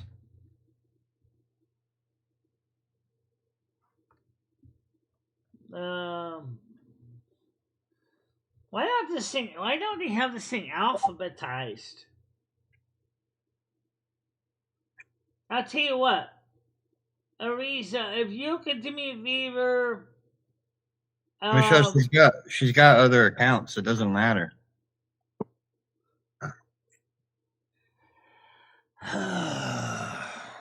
Did you guys say hi to Uncle Owen? He's in the Christmas vibe.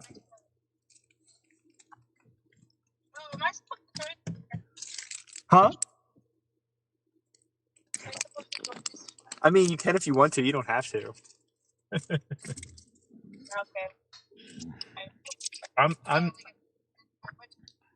I have a big blacklist too. Like, how do you know?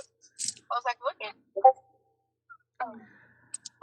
Sometimes what I'll do is I'll just take the whole list and just throw it in the dumpster. That's what I might do sometimes. My mods don't like that, but Sweet tarts are the best. what? Sweet tart.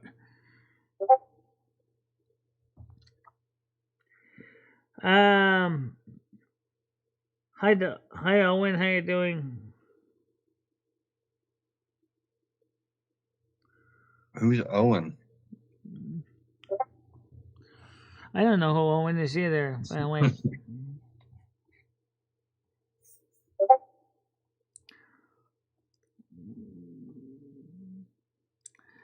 So, Arizia, how do you spell that name so I can look it up exactly? Azira, I think. No, I know how she spells the name she's on now, but she was on as another person originally. Oh, Hekate.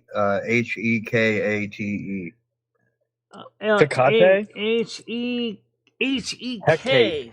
Oh, okay. Yeah, like Hekate. Tecate?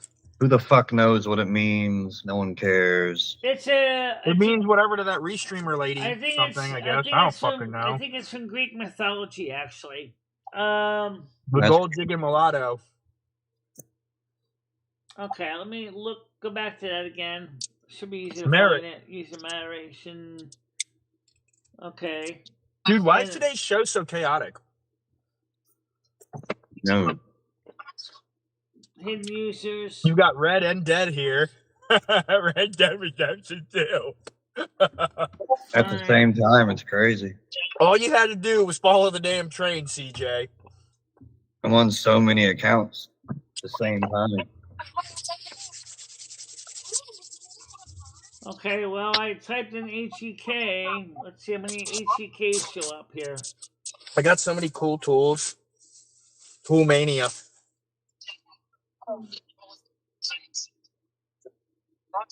You go to Home Depot, you can get a pretty good deal right now. I tell you what.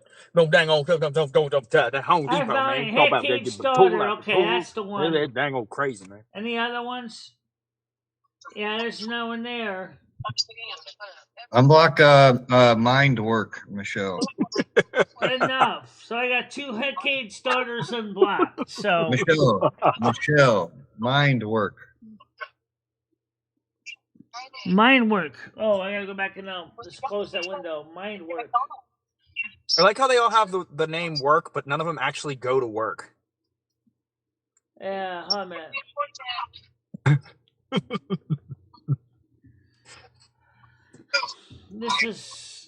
This slows me down so much. Okay, mind work.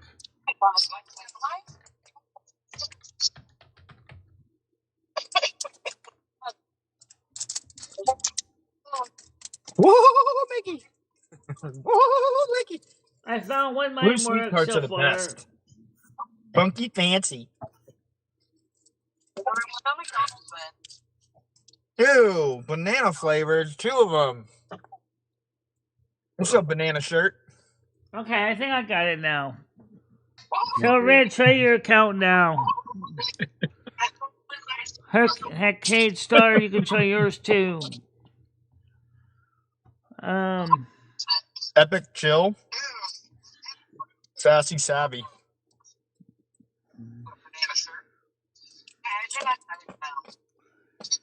Yes, barely puts a lot of work in. I did. Hey, Kate. Okay, I got HEK. I found that. Blue sweetheart, what's up now? You put your hands up. You put your hands up. You put your hands up. It's time for the percolator. It's time for the percolator. It's time for the percolator. Where's Ebony?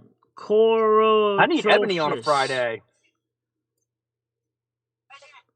That ain't your baby daddy. That ain't your baby daddy. All right, let me see if I can highlight that window. Oh, wait a minute. Come on. Go Friday. Okay, let me answer that lunch. right. I'm out to lunch, literally. Okay, I'm going back in now to go for moderators. All right.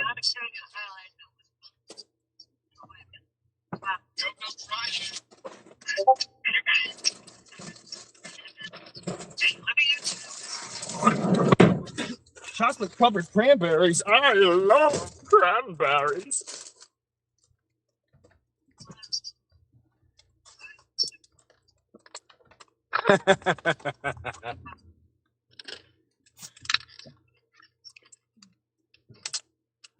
And I still want to know what y'all know about it. They gotta make this easier.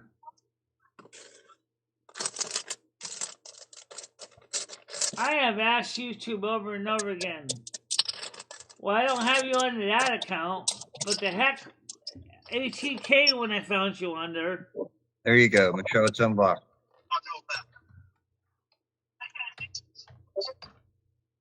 Ball with the ball, the bang, the dang dog, diggy diggy.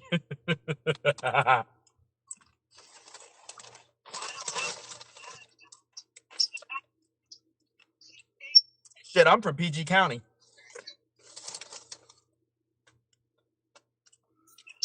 You must not know about me. Yeah. And I did find you under the Hate Kate, too. Where's the search option thing again? H-E. Yo, today's fucking wild. It's already unblocked, Michelle. It's in the chat. Yeah, okay, good. All right. Poor Michelle. How you doing? I got hummus. Red pepper hummus. And pretzel chips. Do you like hummus, Michelle? Yeah. Yeah, I never had hummus. I'm not sure what it is. Smushed up chickpeas. Oh. With olive oil.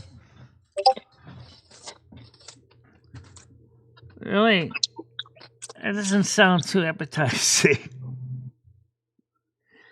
It sounds almost like you have to be humble to eat it. Garbanzo. Garbanzo beans, oh yuck. Anyway, still, heck, if you want to email me or DM me, I will see if I can unblock you on Discord too. Okay, let me do that. Jeez. All right. So let's go back to the Discord panel. And then later on, I'll figure out Kick. So let's take a look at the Discord side.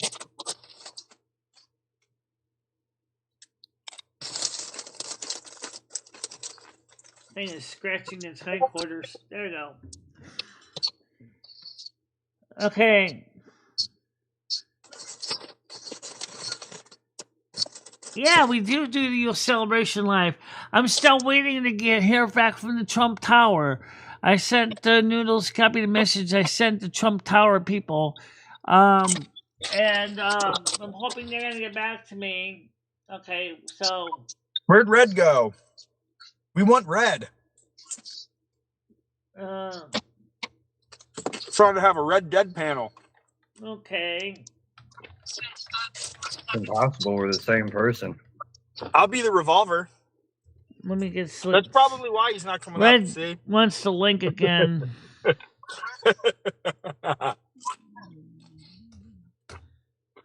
Copy that.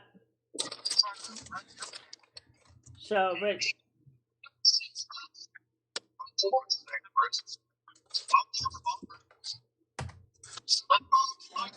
Okay. So now Red has that. Hey, Dawn Dish Soap. Hi, Don. How you doing? Just give me a second here.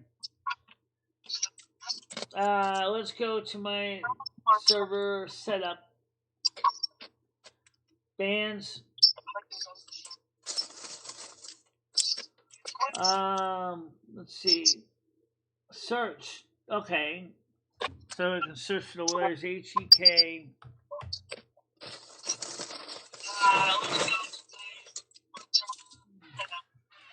Hit search.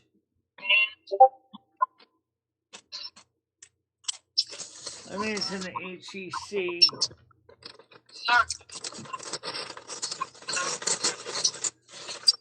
All right, let me just go this way. Let me just fly through this real quick here. Delete user. Spam. If Red has the link, just make a new account and come through with that and tell us. Blatantly buttered biscuits. I mean, it's not like he can't make another one of the millions of accounts. Well, the good news another is Red I account? don't see We're just here when you need I don't see Hecade's daughter in the Discord under blocked people, so that's one person you don't have to worry about. Either you never joined my Discord or you never got blocked. I'll just let you know that. I got that message from.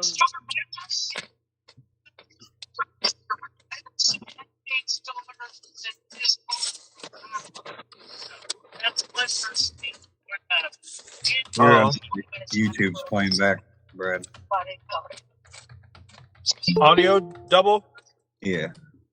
My bad. Did it fix it? Yep. Cool. So. Dope Girl's dope.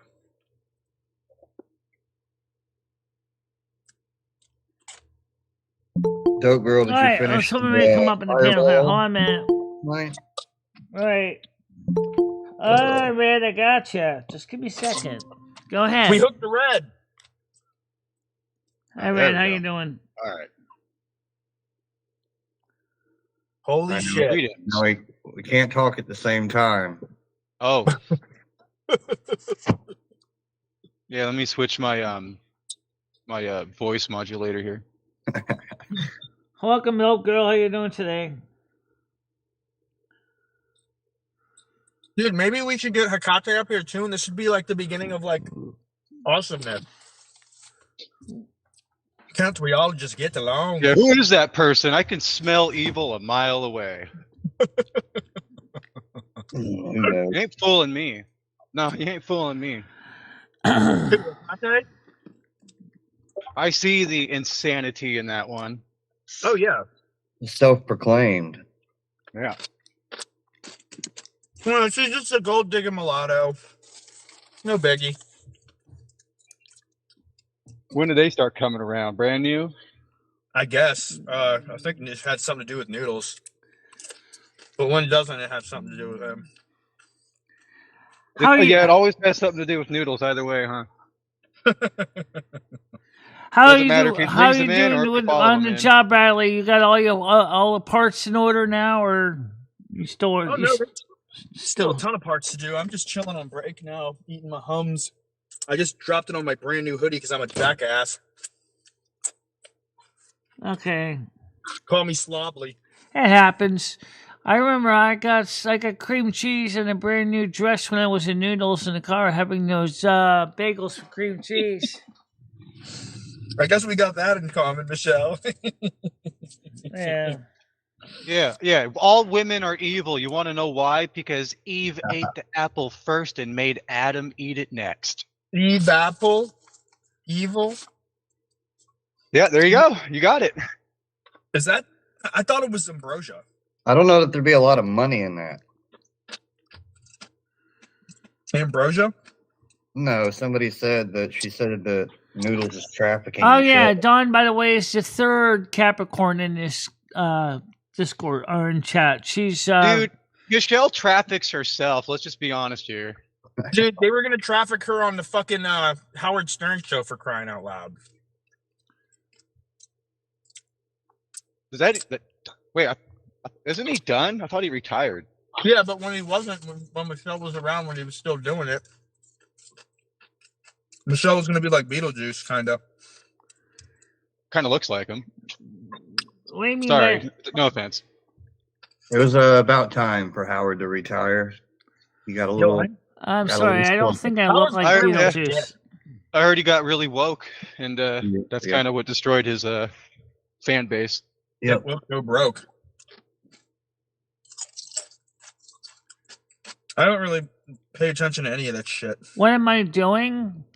I was just trying to get all these people kind of fixed up that were like, for example, Red, that had been prevented from being on the show for so long. You, trying to get things sorted out. Hey, I got an apology out of Hecate, so I think I'm lucky. I wouldn't take that apology. It's just very genuine, I'm sure. Yeah.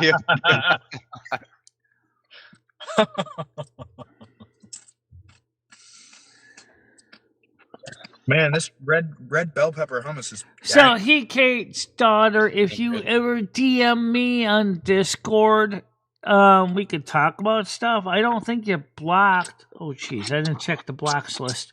Hold on a minute. Let me go check that. Did I block you individually on DMs? Let me look at that. I don't know what your code is. So all I can do is to see if I blocked you by mistake.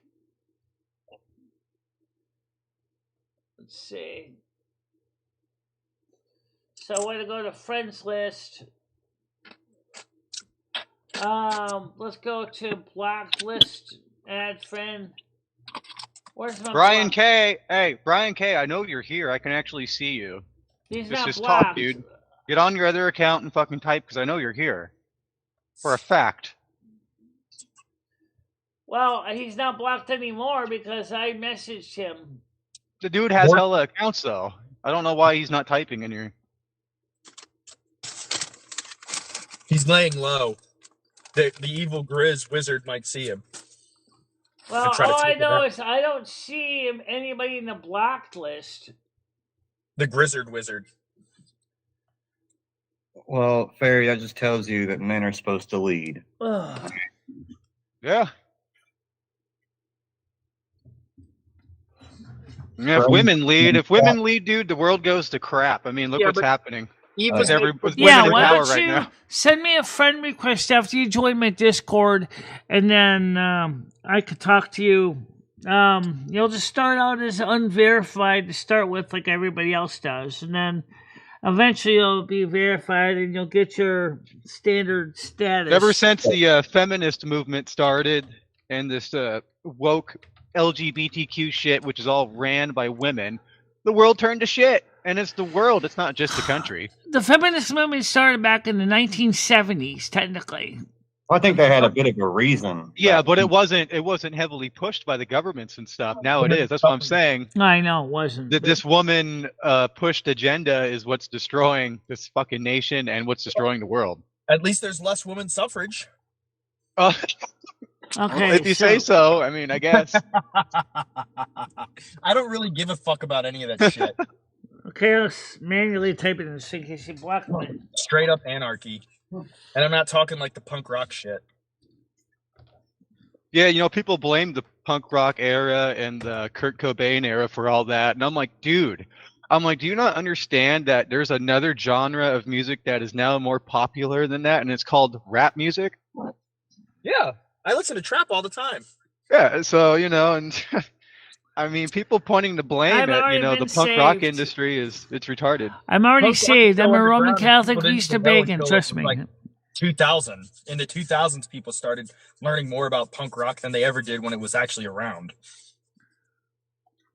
It was like 18-year-olders fawning over like 40 and 50-year-olders that were 20 when they made the shit like 20, 30 years ago. That's what punk rock was. Yeah. Punk dead. It died with Daft Punk. Yeah, men do roll right now. That's true. But men have rolled for tens of thousands of years. What about Cleopatra? Cleopatra? Yeah. Am I crazy or did she get murdered? I mean, I would rather, being under the rule of Cleopatra, I'd be okay with that. She had her head on her shoulders. Well, I think we until she didn't. Until it was in somebody's need lap. to do is need to. You may not like it. In this 21st century, we need to stop thinking about his or hers kind of stuff, because I think that's where the problem started from. And because technically we need to have a balanced understanding of both. Now, I'm going to clear some of the bands that are deleted people out because they don't exist anymore. So, Discord clearing there's a stream. fake me. That can stay because they're fake. The one that's murdered by a man. I know, yeah, I get it, but what's the reason of why men murder? There's only two major reasons: women and greed. Yeah. Okay, that's just a dead fact. It's a scientific proven fact. Well, what about like, you know, like psychotic serial killers who are schizophrenic and just kill to kill? Well, okay, those are the ones that are born mentally fucked up. There's men and women both alike. Those people, there's no hope for those people. That's like people that never should have existed. I guess you're talking about normal people that are led to kill. Yeah, yeah. Let me say but the people born like that, they never should have been born into this existence to begin with. It's a fluke, you know, it's a mistake. It's not supposed to happen. So they can't conform to society. Okay, so I added the person as a friend, right? I'll just wave first. Alright, so I'm trying to add you as a friend. And see. Okay, I sent you a friend request too, so that way me and you can talk privately. Look at down from them tall heels. Oh, we got another conspiracy theorist in the chat. Cool. Knows all the accounts. Where? Who? Is it Brian? Tell me it's Brian. Oh is he back? Edward, mate. You're fucking no, he's Edward, mate. Turn the phones on, Michelle.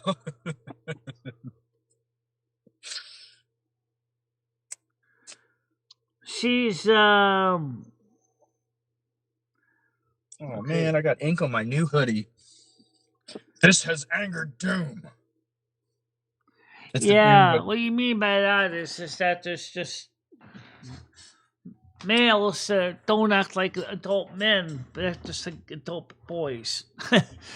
Yeah. Some men just lack responsibility. And testosterone. True. I know Brad has been very responsible and trying really hard to do a good job. Brain Dad, I believe you are too. Oh, thanks. No, I'm not doing anything, Michelle. You certainly haven't been treating us like a worm either, so that counts for something. I'm a piece of shit, Michelle. Brain Dead is a worm. That's why he hasn't treated you like a worm. No, you're not. No, you're not. I'm just so excited we've got Red Dead Redemption up The here. pulse of the maggots, all right? The shriveling maggots. Hey, at least maggots give you nice protein. Right. Yeah. The sniveling maggot. More than mealworms, believe it or not. Those worms make a nice meal. Oh boy. So if we've got Red and Dead, can I either Yes, I'm he the is. Revolver or the Redemption? I like Redemption. Brad is a cute man. Absolutely. I've never played Revolver. That was like before my time. I never knew that game existed, actually, even though I played on the same system. I'm currently late to go back to work, so I'll see you later. Alrighty. Oh man. Now it's just Red. Yep, I like and Brad Red, yep. too. But I mean, I'm kind of far away from him now physically, so no. Michelle, you're far away from everybody, and you want to move to Kentucky and be farther away from everybody even more? That's probably the biggest problem. Well, yeah, see, that's the thing. Actually, I've been wanting to talk to you about that. Why do you want to do that so badly and alienate yourself from everyone? I don't know. I was got to go there because the cost of living is lower and it was more services available than I needed. That's why. So it was more for practical sense for my health, but Okay, so it may be lower, right? But most of your money made is with noodles in person. yeah, I know So that. without that extra money, if you come across problems over there in Paducah, because we don't know what the weather's like, we don't know if your place will get destroyed within a month you move in. That's what I'm saying. You need to really think stuff out before you decide to go somewhere. Michelle will end up one of those people that gets taken advantage of. Like, her house will become a trap house. People will be in and out. Paducah's yeah. See, that's why I don't like her talking to AI, because it's taking advantage of her, dude. That's what gave her the idea. Yeah, that's what gave her the fucking idea. Yeah, the problem though is moving. Is it is so expensive. That's the biggest problem when moving house. It's just very expensive. It's not like I'm homeless and I have only thing a backpack on my back. I've got a whole house of stuff to move. That's the problem. But you're also not going to have anybody to help you move either. So that's what I'm saying. It's kind of like an impossible scenario you're thinking of here. Yeah, I know. But besides that, where I am, I'm kind of centrally located. Distance-wise, I'm near Chris Bliss. I'm near Noodles. I'm near Stan CT right now. Why don't you move closer to Noodles or Chris Bliss, or move somewhere closer to somebody that actually cares about you? I thought about it, but I looked in the price of housing right now, and me and Brad were talking about something similar. That he said once he gets himself secured, he'd like to try to get it home, and maybe he offered me a chance to move in with him and share the costs. Yeah, that'd be fine, Michelle. Mm-hmm. Dude, you know what you're in for, right? Yeah, I know what I'm in for.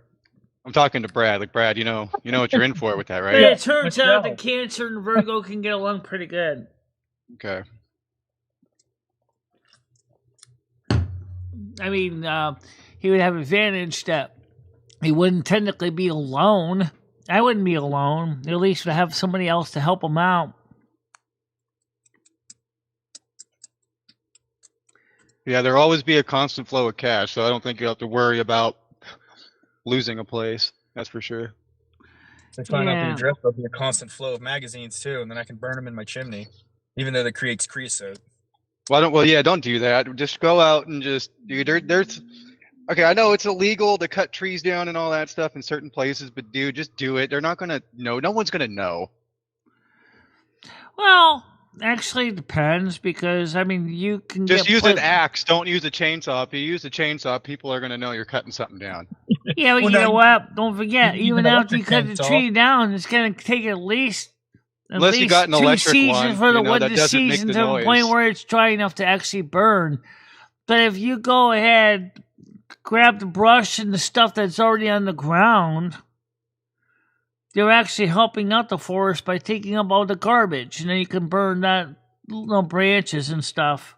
Yeah, Well, that's yeah, what they we don't- used to do. Yeah. Yeah, they don't do that anymore. They don't have the jump jet, the jet jumpers, or none of that. They used to have controlled burns so they could burn all that stuff up. That's why they don't do it Yep. anymore. You get all this mismanaged forests, and That's why you one get of the this- reasons why California keeps going on fire. It's because Yeah. they stopped doing the proper controlled burns. It's really stupid. Now the people doing the control burns are the homeless. Yeah, well, they're not doing controlled; they're doing uncontrolled. I'm telling you right now, majority of the wildfires you see today are all set by homeless. All these men telling her what to do makes me rage. Oh, just tell you what. DM me a little later on. We'll talk about this. I think that the men care. They just sometimes they just sometimes.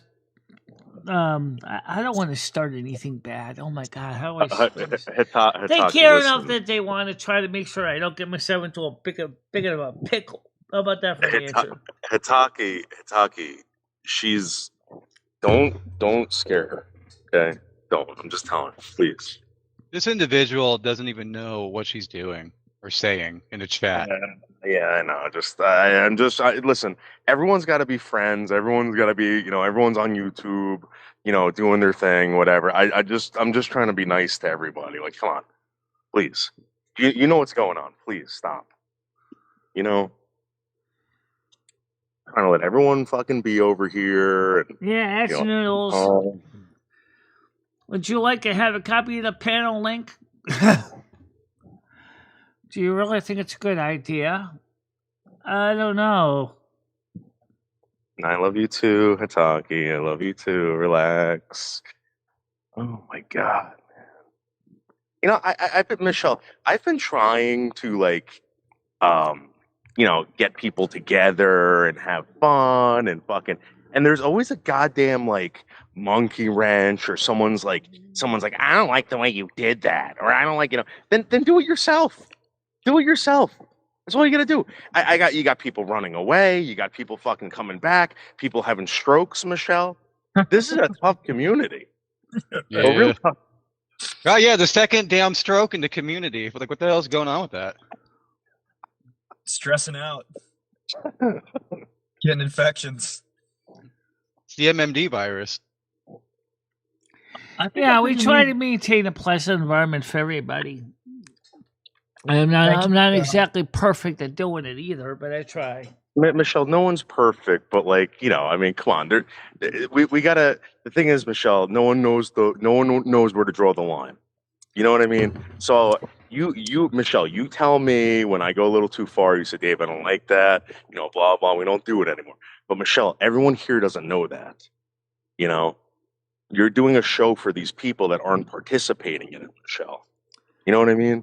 So some of that stuff you got to let go. But well, I definitely agree that there's been a lot of misunderstandings over the years on this channel.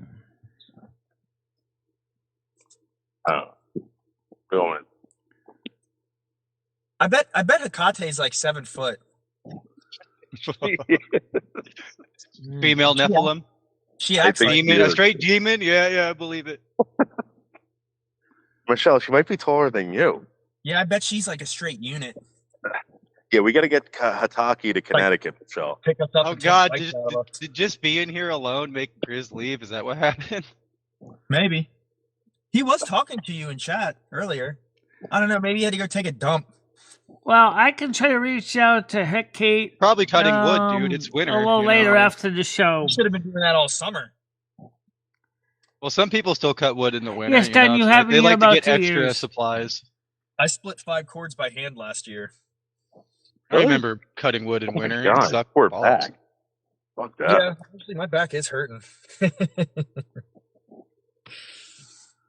If I spend too much time on like on a ladder or something like that, my back goes out. That's like my worst enemy is this fucking ladder. I knew Hecate was a big monster. I'm tall, but I'm not that tall. My cousin Lori's taller than me, and she's 7 feet tall. She's my older cousin. She's 7 foot tall Virgo, and she worked in the nursing industry. Let's put it this way: she can subdue a lot of patients pretty easy. So Michelle, we're definitely not doing anything this weekend. Like I can make plans with Fredo and do Fredo stuff. Fredo got into a car accident, Michelle, so I gotta go hang out with Fredo this weekend. But I told him, I said, I gotta hang out with Michelle. Hey, well, you sent a message. I forwarded to you what I sent to Trump Tower, right? Yeah, so Michelle, I'm gonna be honest with you. Anyone that reads that's gonna be like, "What the fuck?" and they're just gonna ignore it. Michelle, I'm being. It was a very nice email, Michelle. It was very short, straightforward. To the point. So no one knows who you are, right? Nobody knows what the fucking convocation thing is. No one knows what you're talking. Like, I'm just talking about someone who doesn't know you, Michelle. It's a satanic ritual. Yeah. Christ. Yeah, Donald Trump is a Christian, Michelle. I don't know if they want that at Trump Tower, but Michelle, you might be able to do it outside Trump Tower, and if they ask you to leave, we'll just go across the street. Yeah. Well, we won't be there that long, but if we have a whole gaggle of people with us, it's going to be even more interesting because then we could also bring.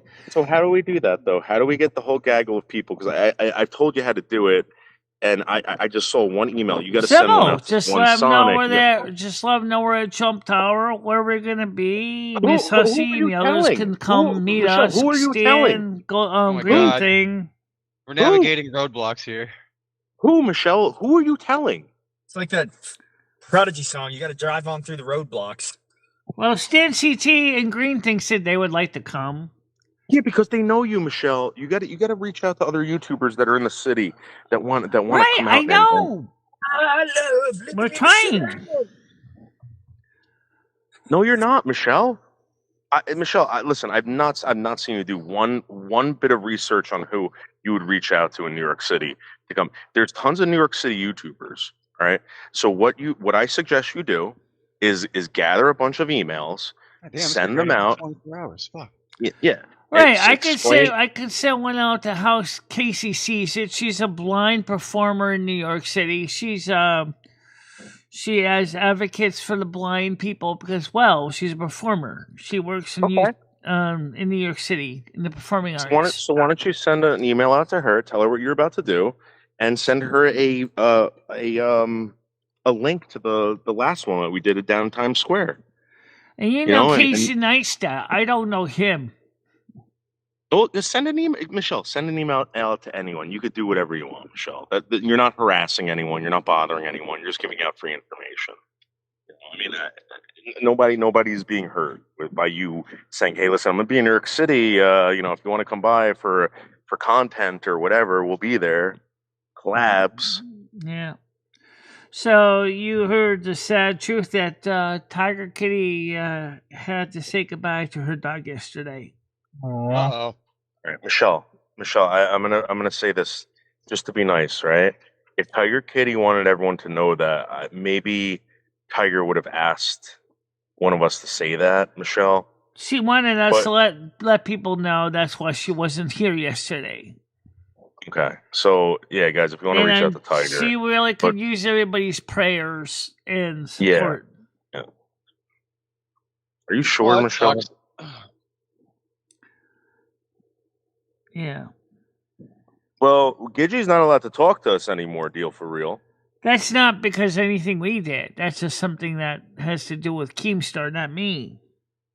Yeah, that fucking faggot Keemstar. Michelle, screw these people. Screw them right in the ass. Not allowed to talk to us? What a bunch of fucking losers. What a bunch of losers. Yeah, Tiger's probably going through a lot, actually, just from that, because I mean, that's like the closest thing to someone that's been there as long as a husband would be there. You know what I mean? That dog's been there forever. Yeah. Michelle, go get some crayons and start eating them and going like Gidgey does. Michelle, get some pie, throw it in your face. You got to start competing with Gidgey. I'm not trying to compete with Gidgey. My content's completely different than hers. It came up. If you watch Came the up and show light your hair on earlier, fire. you know what I'm trying to establish. It's a whole different kind of community. Yeah, I can't believe there's a channel like that. That's just so low. No, I mean, man, they're making There's money. very though. Yeah, few- I get it, but you're making money in the lowest way possible. Just like it's in my opinion, it's no different than what it has criminals nothing do. to do with that, Red. Look, what I'm trying to say is compared to a lot of majority of YouTube channels, my channel is more of an emotional support channel, which is where people feel like they can have a place Speaking to of hang criminals, out and there's feel the safe. police right there. Someone's getting busted. Oh, there's a lot of them. Oh shit, there's a raid And going there on down really the street. is a need. There really is a need for that on YouTube. We don't have very many of us out there. A lot of neurotypical channels exist that, unfortunately, the neurodivergent feel very uncomfortable with because they don't feel like they fit in. My channel welcomes the neurodivergent. We understand that everybody's different, and we still care about each other anyway. And even though there's very few channels that are neurodivergent out there on YouTube, look at the kind of people we have here. We have people all across the spectrums. Many spectrums, from the physical disabled to the emotionally disabled, to people with pervasive developmental disorders such as autism and Asperger's. This channel is a unique, statistically speaking, content for YouTube. It just doesn't. Immigration Custom Enforcement. Open the door, Lumi. What? Immigration Custom Enforcement. Open the door, Lumi, right now. You are under arrest. No, that's not even real. Don't worry about it.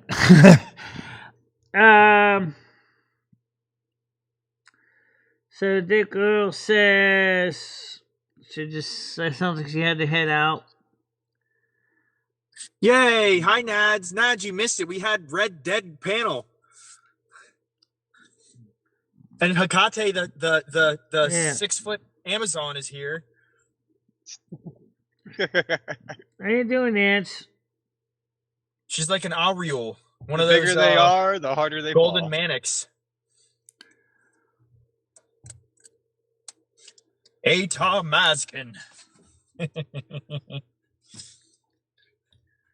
One of the things that makes this channel unique is that we're always going to What do you be think? there Do you for think each they other. act more masculine offline, or do you think they act more feminine offline? Well, she's a gold digger, so she probably acts feminine as fuck offline. All right, I mean, Oh God, she's one of those. Okay, yeah, low life. All right. Okay.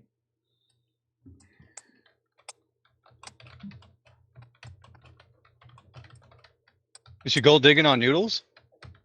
I don't know. Okay. Maybe that's her plan. I don't know. Probably. That's It's what I all think. some elaborate rouge. Well, I think the most important thing is what the Isa said. We're unique on YouTube. There's not many like my channel on YouTube.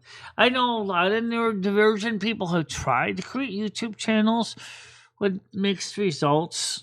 Some of them sometimes get so intimidated that they just walk away because of some of the ways that they're being treated by the trolls. Sometimes it's the technology that intimidates them, which I understand that. It took a while for me to fully understand all the technology. Technology used to be great until it became nothing but surveillance. Yeah, and the interface isn't friendly with anything anymore. It's ridiculous. What do you mean? Technologia. Yeah, the old YouTube, the original YouTube layout was way better and more helpful than it was now. Yeah, and it was fun too, and you could put those little things on the screen. Wait a minute, to how pop up a is certain the mark. original... Tons of categories and all that stuff. It was just, it was insane. I don't think there's enough categories personally for me for all these channels because I noticed that I'm stuck on one that's called People and Blogs. Oh, and they had customizable YouTube channels too. No, that's another thing they had. Everything awesome is gone. Yeah. It's like AOL walled garden now. Like your YouTube actually used to look like a professional website. Like that's the layout it used to be. Yep. Yeah, it wasn't the same across all the channels. You're right. Every channel is different. Everyone had their own custom layout. You need premium for it to be like it was back in 2008, 2009. Oh God, wow. Jeez. Yeah, everything's subscription based. That's another problem I have with this upcoming future. There ain't going to be nothing free anymore. Yep. Nothing will be free. I just won't use anything. That's already happening. Yeah. Yeah, that's why I only play free games now because you know all these services are doing the same thing. So go back to arcade games with co-op. Get people even the so-called free games are actually fall into one of two categories. One, free to play but not free to win, or free to play with tons of ads. Okay. That's the two banes of my existence. Because I have tried a lot of free games and then I get slammed with tons of ads in game for their shop. You know, the circle is complete. You're playing the wrong free games then. Yeah. They're like semi-free. Semi-sweet. Yeah, semi-free. Okay, yeah, you can play them. See, Enlisted, you gotta sit through all this stupid advertising. I mean, you got the video game Enlisted, which is totally free, a massive World War II game. You've got what's it called? World of Warships and World of Tanks. You got all these free games that are actually decent with no actual advertising in it. Same with Halo Infinite, no advertising, free multiplayer. Yeah. There's a lot of games out there that don't shove ads at you. Those Friday nights out bowling. No, but they still have the game store, the game shop, where you right. So okay, so you're talking about microtransaction every time ads. that he hollered that he's leaving and he's never coming back. All right, who wants to come up and panel? Hold on a minute, it's Tina. I gotta get her on here. Hold on a minute. Oh. My cursor. Hold on, I'll leave in 2 minutes. Well, I heard microtransactions actually might end here soon anyway, so you're kind of in luck, Michelle. Oh, Tina, how you doing? Look at those hambox! Good, how are you? My dog! Look at that hambox! Chili. 4'2", 780 pounds. Look at these hambox! Woo! I'll be right back, guys. I gotta make a quick bathroom run, so I'll be right back. Okay, hold on. The afternoon plop. You're going to that bathroom. It's like clockwork, I swear. You go to that bathroom. Woo! So Tina, are you going to be the next Molasses, or are you going to calm down? I'm calmed down. All right, good. Yeah, we don't need no more crazy people. Yeah, I'm calmed down. But look at him hammock.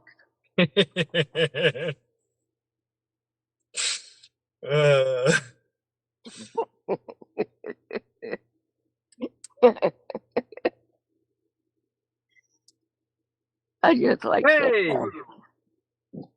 Yeah, having me and Noodles in here is bad enough. We don't need any more crazy. Okay. Now we just need Gidget, Brian K, and Dad. Oh God, yeah. Then shit. Chaos. I remember that. Oh man. I remember that. How you doing, Tina? How's that fat ass, Tina? How's your fat ass? She's awesome. You don't like her, Red? Yeah, don't you guys weigh the same? No, I weigh 47. How much do you weigh? Like 3 Okay, so pounds more. yeah, I think Noodles is slightly bigger. Dana, how tall are you? 5'2". Okay, I'm back. Because Noodles, what? You're 260, 265, right? I don't want to get 300. What? You're 300 now? What the fuck? To the bone. He's Damn, you really have gotten fat. No, I've You're got one of the fat boys. The fat boys are back because he's one of the fat boys. All right, I gotta go, guys. I love you. I'll see you later. See you later. All right, Bradley. I hope you have a nice day. Okay. Thanks, Michelle. See ya. All right. Yeah. So let me ask you, Red, what you think about the 3i Atlas stuff. Now I know there's a lot of there's a lot of clickbait channels out there. All right. Yeah. Okay. So if it's alleged, right? If it's because there's an alleged that is giving radio signals. The only possibility I can think of is that something came to that rock a long time ago, put a device on it, left it there, and that would be the only reason why. I don't think it's a mothership because it is doing natural things as well. It's doing both. It's doing some natural and but unnatural. I do think there's something weird with it. Yes, but I don't believe in the whole fucking it's a spacecraft with beings on it, or it's a whatever type of. Oh, let's put it this way. I'm willing to go out on a like limb and say is right now, if there are creatures in stasis, okay, and it's running under automatic pilot, that could be a thing as well. The pilot is controlling the ship because the crew has either perished away. Well, another thing, the cryo systems, or maybe they're still in cryo. Or, like it's been suggested, maybe it was an automated probe. Right, but again, another thing that's interesting, do you know how iron and zinc are created in space? No, I do not know how zinc are created.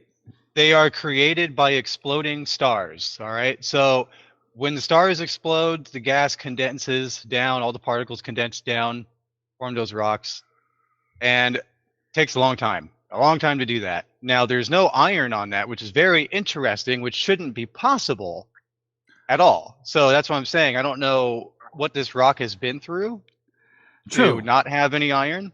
But and how do we know that it's not like similar to what happened in the Star Trek episode "For the World Is Hollow and I Have Touched the Sky"?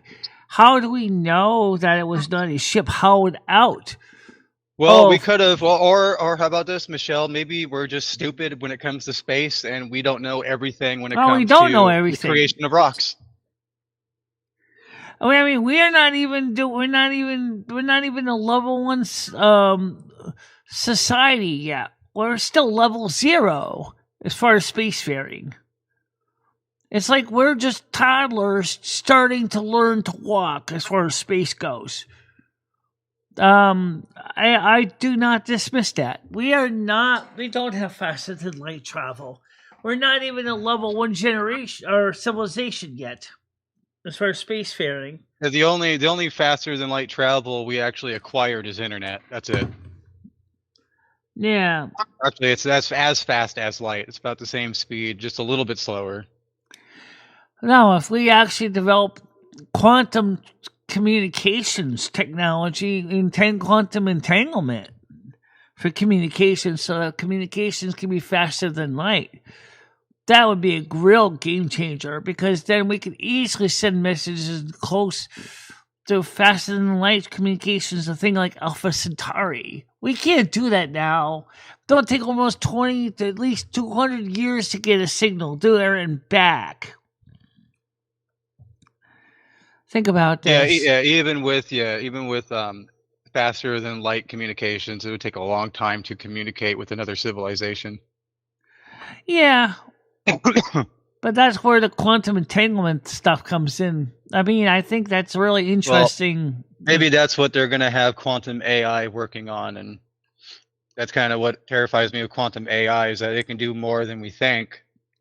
Well, if you don't think CERN is not playing around with quantum entanglement, trust me, I can tell you that they certainly are playing around with that.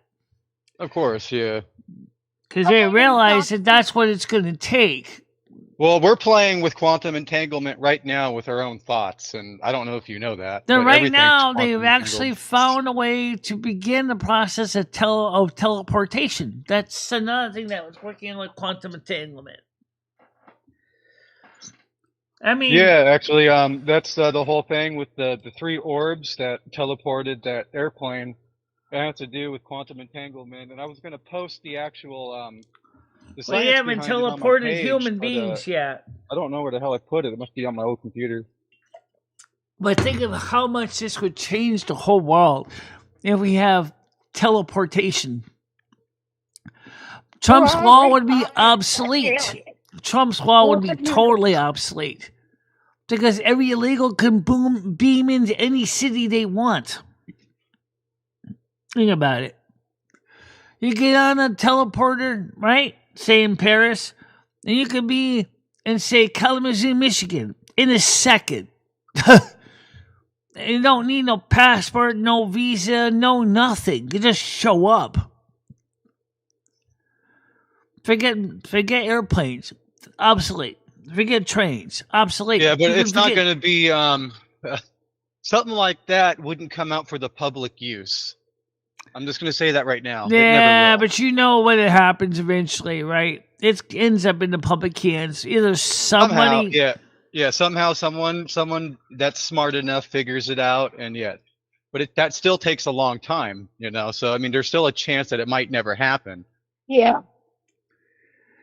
David said James McCanny was back on Coast to Coast AM last night, and he clarified his position on Atlas. It said that it was just a fast-moving comet, and that Even the origins of our history is by the government compartmentalized. to lie about it. Well, I guess it kind of relates to what they were talking about, Project Bluebeam. The holographic technology shit. Yeah. Yeah. Yeah, all they need is fog for that. That's all they need is like a bit of particles to do such a thing. So it's real easy to do. Yeah, I know. And guess who controls most of the telescopes? Governments.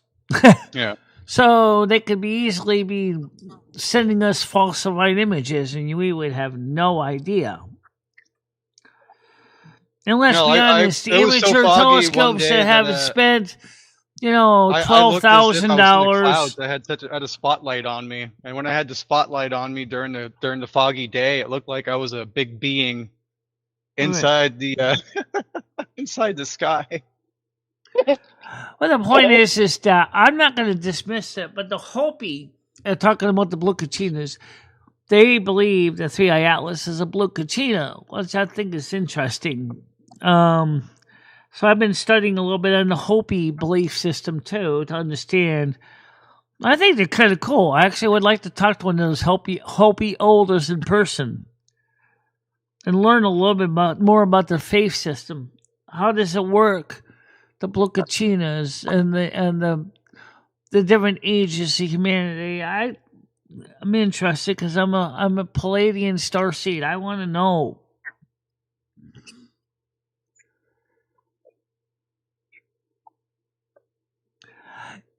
Fake alien invasion. Okay, let's talk about this. Right now, depending on which YouTube channel you go to, they're not talking about fake alien invasion on some. Some are saying things, however, just as disturbing, like the planet. You know what I think that is? You know what I think the fake alien invasion is? It's not that they're going to do it. It's that there's going to be drone technology coming out that people have never seen before in the battlefields, and they're going to think it's an alien invasion. Yeah. Yeah, I agree. Like what happened in New Jersey in December of this year? Yeah, I still don't even think they know what those things look like yet. I mean, there were all sorts of different ones, I guess. Yeah.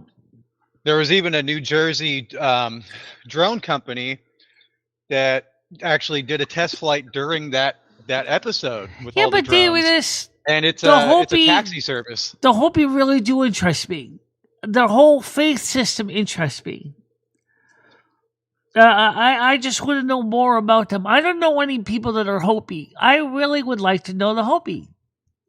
And I also would like to get. I used to know a person on this channel that used to be part of Iroquois. Many years ago. Me and her kind of got along pretty good.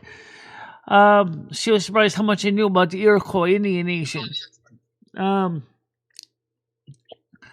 So for me, the Hopi do interest me. Here you have the Native American tribe in the Southwest USA, and they talk about the Blocachinas. They got the writings and they talk about the special. Yeah, but the Hopi are also saying that Comet Atlas is part of their prophecy too. Yes, so. the Bloocachina. Yeah. Yeah. How do we know they're not right? I don't know. I mean, they've been right about interesting things when it came to giants. Thank you very much, Harry Dales. Much appreciated. But we need to remember this is something that involves space, and we got to take that with a grain of salt. Well, right now, anything I read on YouTube, I got to take with a grain of salt because there's so much disinformation out there. It's crazy. I can find you videos, all kinds of videos. Some saying that 3i Atlas has blown up into 1 million pieces. There are videos saying that it's full of people in cryostasis. To even them being the reptilians or the other ones, not the reptilians, but the other species there, the evil ones. Anything you can think of, everything has been put out there about 3i Atlas.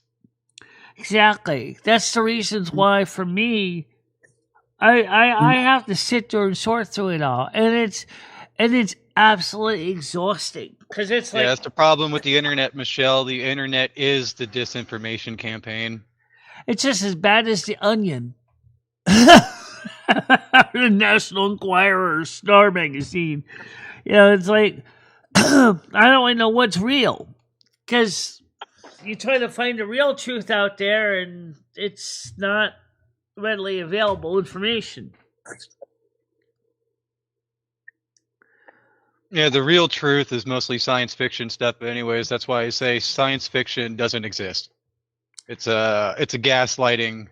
Science fiction is a genre of writing.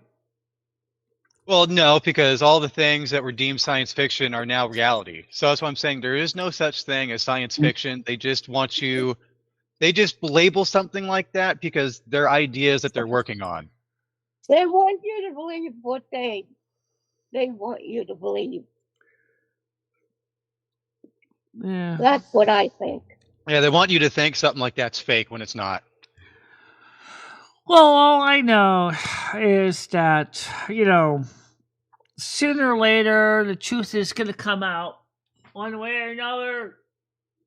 The truth always comes out. It's going to be explained somehow. It always is. And by the way, today, guys, we actually have literally broken a record. We haven't broken this record in a long time. Do you know how many viewers we had today on this show? No. 170. Wow. And that's right, Brad. You can create reality through influence. And not many people have that actual real power. Not many people know what influence actually is. Yeah, true. People think influence is using words to manipulate somebody, and that's not what it is at all. Well, I mean, there is one thing, though, you can't dismiss, is that everybody... Influence comes from within yourself and from within your brain.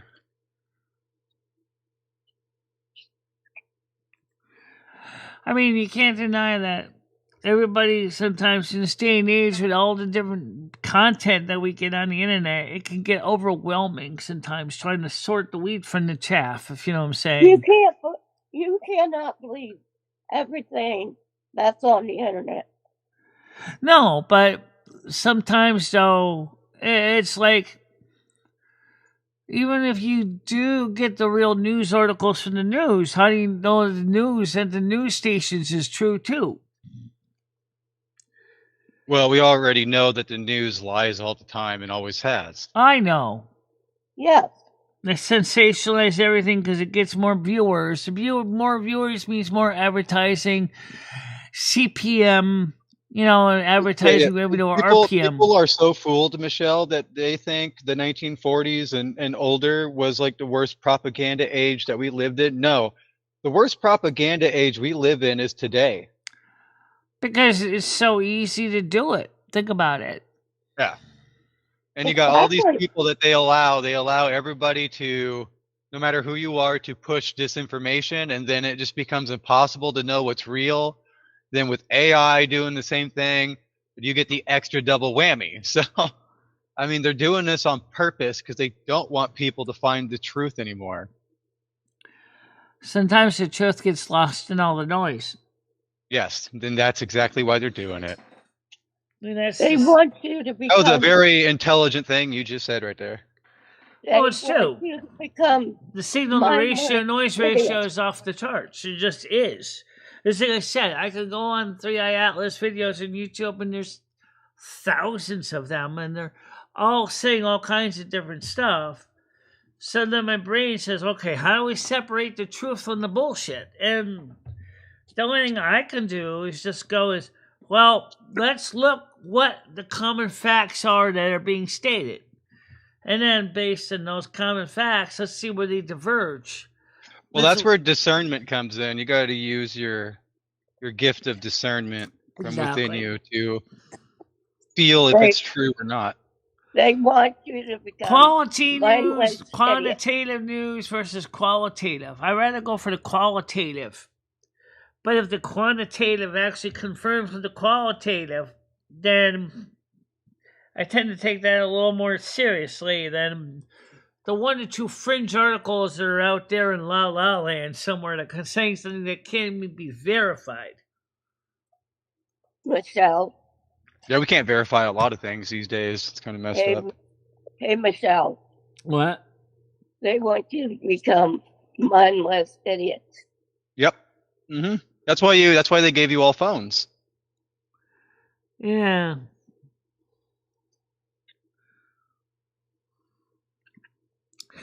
So, let me tell you right now, the people who have phones in their hands and are always on it are the least awakened people. Uh-huh. That's true.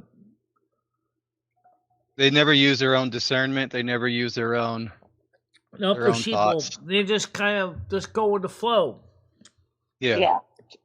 Like water flowing. And that's a cycle that has to be broken for humanity to move forward.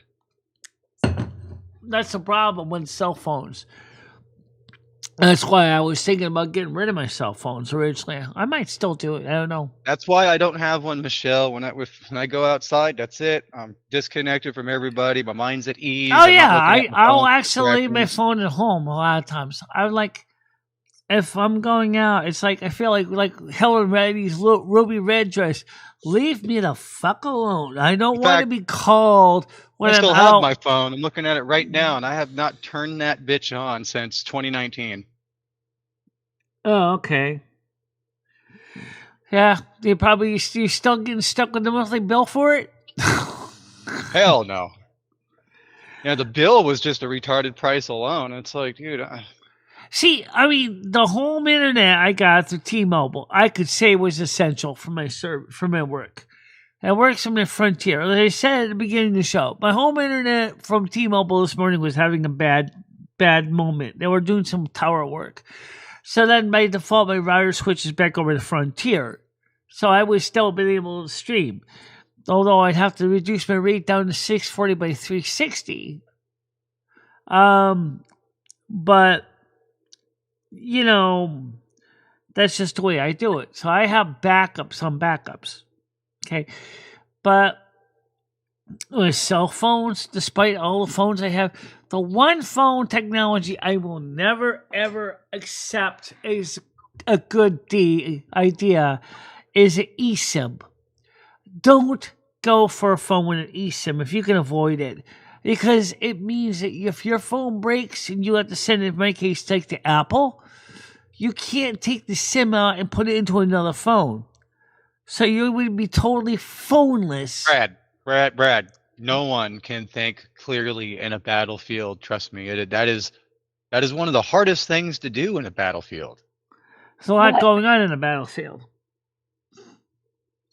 Moose knows what I'm talking about. Do you have any idea how hard it is to stay focused on a battlefield?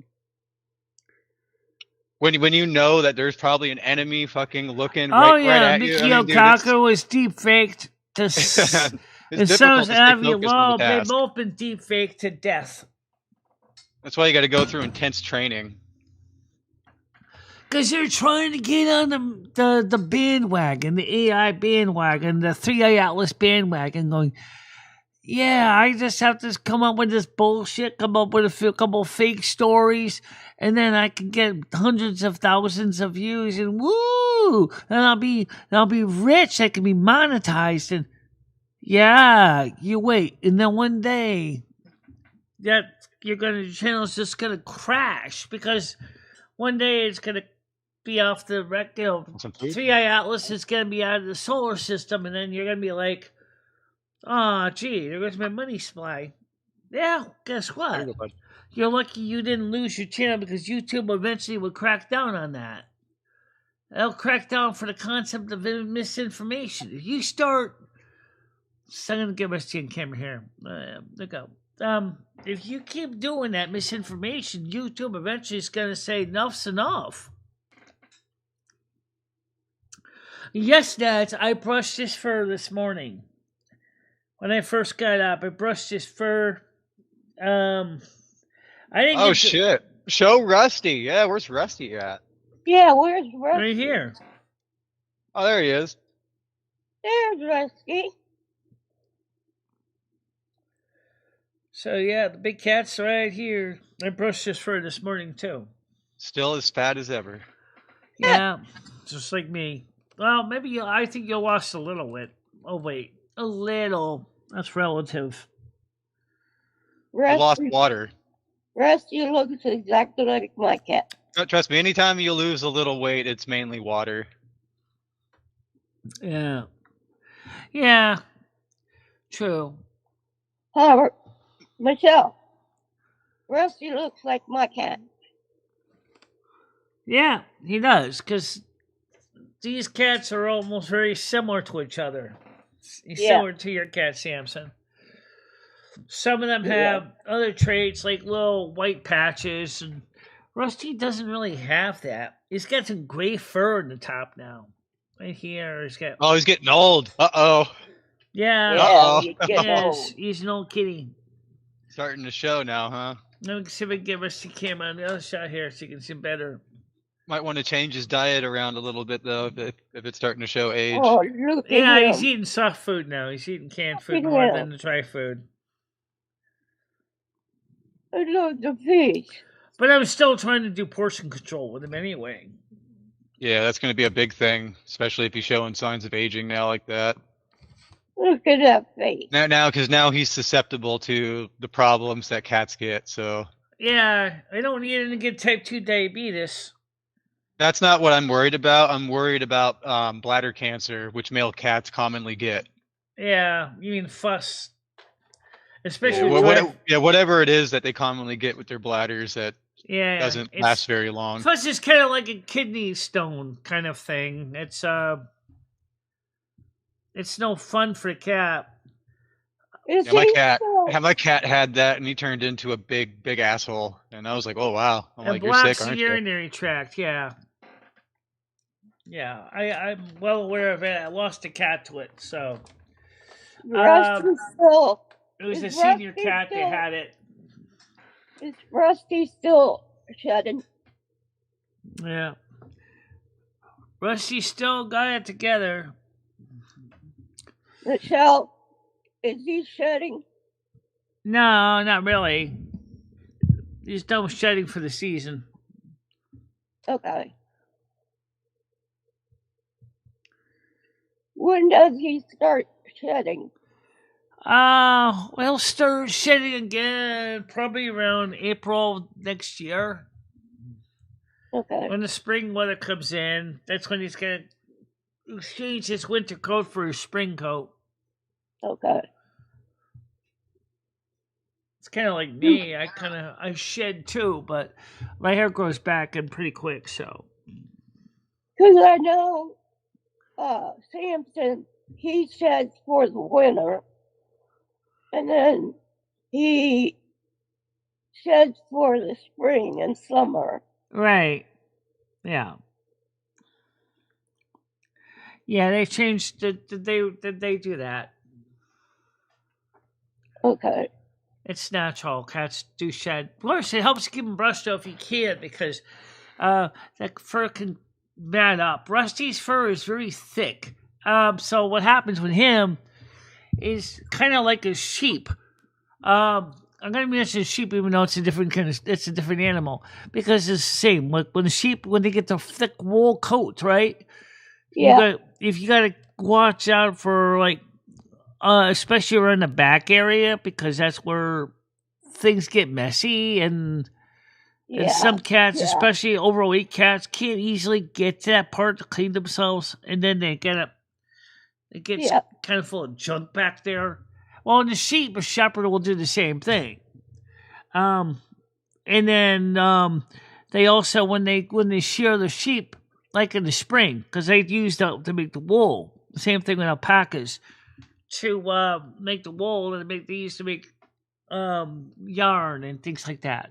You know. Yeah, that's right. Because the thing is with sheep is like, if you're a sheep, you don't want to be stuck out in the summertime with that big, fat, thick fur coat on you, because it's going to make you hot. It would make you hot. Too hot. And like a sheep would say is, that's bad.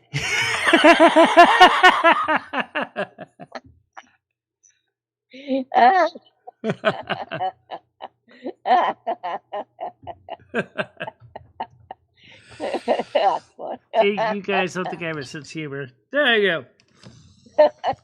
But you can kind of see, like with Rusty's fur, you can probably see in the light, is that you can almost see his thickness of his fur. Oops, now he's getting hyper.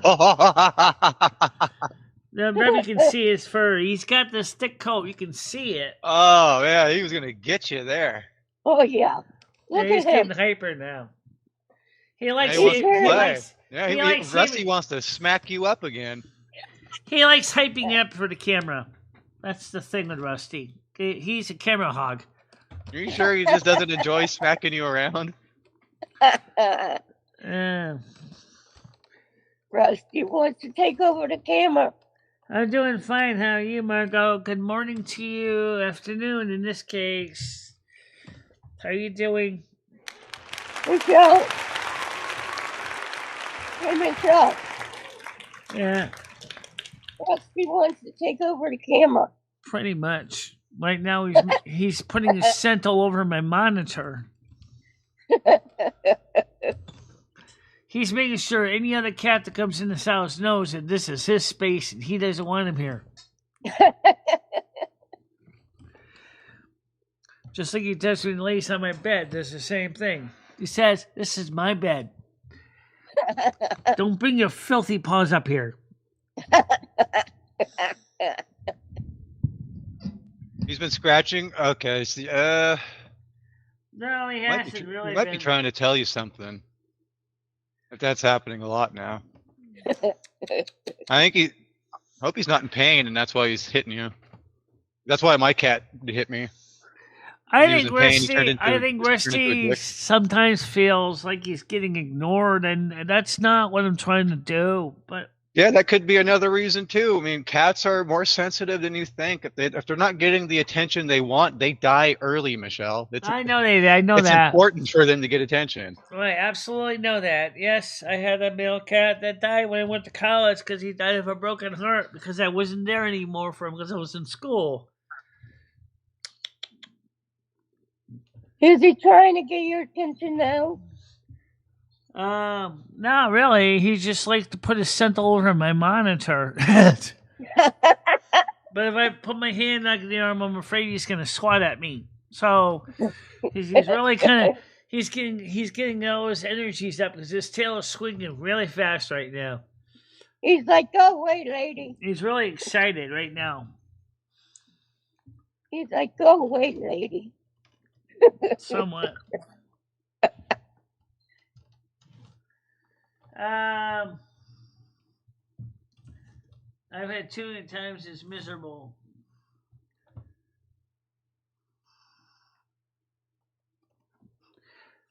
Okay, now I'm going to show you what I was going to show you since Rusty's in a perfect position. If you look at his fur, Okay. you see how thick that is? Yeah. That's almost like you can see it like on a sheep. It's the same thing.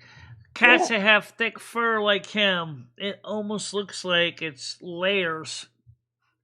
Because it is layers. It's very thick fur. Yeah. Oh yeah, cat scratch fever. It's will make your lymph nodes swollen, get a fever, fatigue, headaches, rash, or bumps. Oh, it's definitely real. There's also another disease that sometimes cats give to humans. It's not scratch fever, but it's something else. And actually, bacterial infection. They get it from mice, and then they get it, and then they give it to humans, which has an interesting effect. It makes the humans, pretty much bold and, not afraid to try things, which I guess could be a good thing. Is that why cat scratches hurt so badly and sting so badly? Is because it's that bacteria that gives you cat scratch fever? Is that same bacteria on their nails, or what's the cause of that? That's related to nothing. But the other thing is too is my cat's claws are sharper than razor blades. Yes, they are. Don't ever. I'm sure that. Yeah, but if it's sharper than a razor blade, you shouldn't feel it that much. That's what I'm saying. I've been cut by many things that were that sharp and never felt it. Yeah, well, we're talking about a cat's claw, not a double-edged safety razor blade. Trust me. But yeah. Do you ever try and take him to get his claws? I've been cut by all sorts of things. Nothing is worse than a cat scratch, in my opinion. Yeah, I don't know what would be worse. Rabies. Rabies is scary. Yeah, rabies, because you're just gonna die. So yeah, rabies totally destroys your brain cells. Yeah, you're gonna sit there and you're gonna watch yourself die in the mirror and shake uncontrollably from water, seeing water. I mean, imagine if somebody had rabies when it started raining. Imagine what the hell that's gonna do. Oh my god. Oh my god. Oh my god. That would just kill them right then and there. Just kill me. Yeah. No, I would never declaw a cat. Hell no. Rusty is an indoor-outdoor cat. He needs those claws. Those are his tools. He needs them. Don't ever declaw a cat. Because you're actually taking off, it's like you're taking off like the top of your fingers. It's like taking off this tip of your finger where your fingernail is. That's a whole joint that's gone. Then they can't defend themselves. Right. And the other thing is not only can they not defend themselves, but they won't be able to grab things either. Cats like to use their claws to pick things up. Yeah. They do. I mean, you just made your cat an invalid. That's the problem with declawing. It's not like it's, I don't want my cat to ruin my nice expensive leather couch.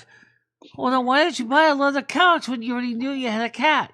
Yeah, cats are bastards. The cats know exactly what they are doing to upset you, and they love doing it. Yes. They love it. I mean, you will look at them and say, "Don't you dare!" And they're giving you that look, and their eyes get bigger, and they're like, "I'm going to do it. I am going to do it." Yeah, it's funny because Rusty doesn't even scratch my couch. He really doesn't. It's like a demon just enters her soul, and they just do everything the opposite of what you say. He's almost like he's saying is challenging me and saying, "Try me, lady." They're like, "I'm going to do it anyways. I don't care." Exactly. Yeah. So you can. Yeah, it's an extra long stream today. It's one of those, but I'll tell you what, it is a long stream today. And I did say to Kate that I was going to try to reach out to her. So let me just get ready to wrap this up. I'll give you the stats for today's show. Right now we have 15 people on here, 13 likes, $15 in donations, 1 renewal. I think at least 1, maybe 2. 1 renewal, new memberships, none. 184 views. Viewer engagement is 20 minutes and 15 seconds. That's not bad at all. No, you're doing good, Michelle. You know that. And I'm also glad that we got the situation with Hecate's daughter straightened out, and with Red straightened out. And I think a few new people did come in the show, but we still need to continue to let people know about the show. You know, Okay. I mean, I don't know everybody in the world, and I kind of depend on you guys to let other people know, because I try to do what I can. Here, Well- let me reassure you of something. You do not want to be famous, because every famous person meets their downfall from their fame. I know. Yeah. I know Yeah. that. Yes, they do. That's one reason why I never wanted to be famous, because I've seen it in every single famous person. Look what happened to Mr. Beast. Yeah, Okay. everyone. It's just everyone, Michelle. What happened to Carmen Miranda? Look what happened to her. Did you know, 20th Century Fox treated her as a locale before they were locales?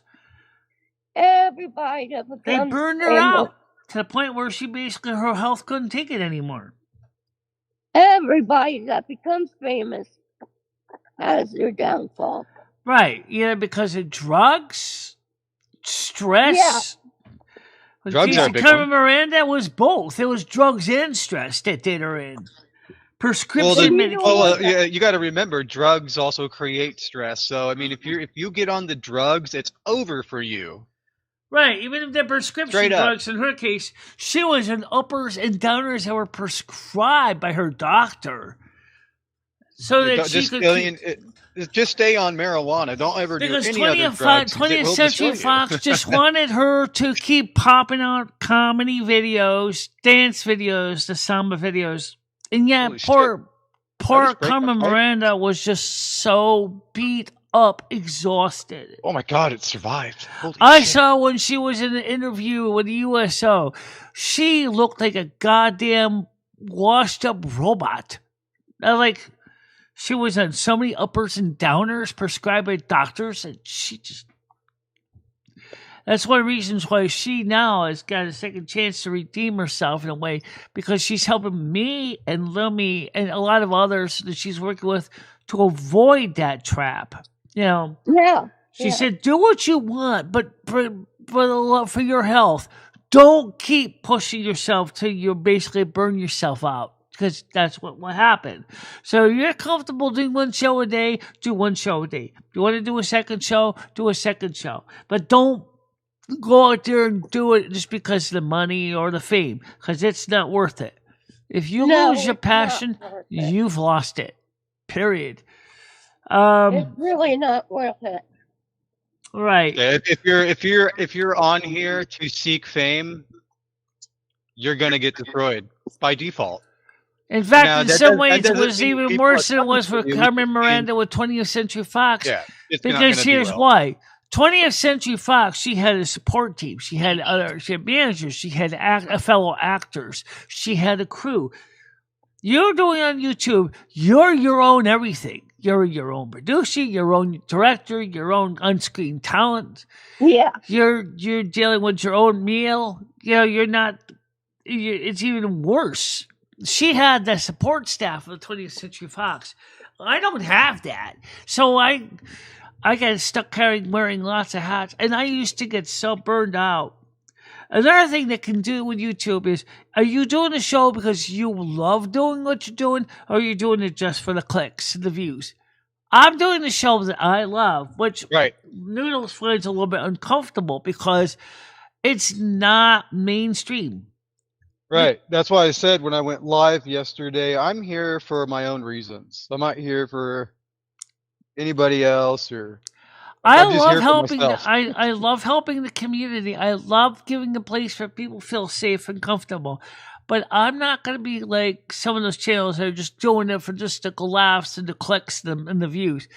I could come up with many examples, but I won't. I think you know the kind I'm talking about. In other words, they're doing it because it's not their passion. They're doing it because it pays the bills.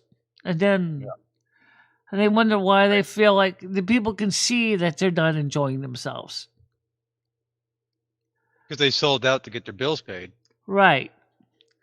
It's just like someone who's serving is acting, say, like a street sweeper or a garbage man, even though he really or she might really enjoy working in, say, another industry like plumber, but because they don't have the plumbing training, they get stuck as garbage men.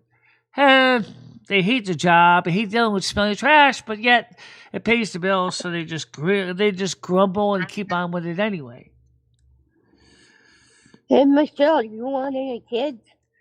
And I'm sure that there's somebody who's very happy being a garbage man because that might be their life stream. I don't know anybody like that, but let's just say there are people like that. They love their job.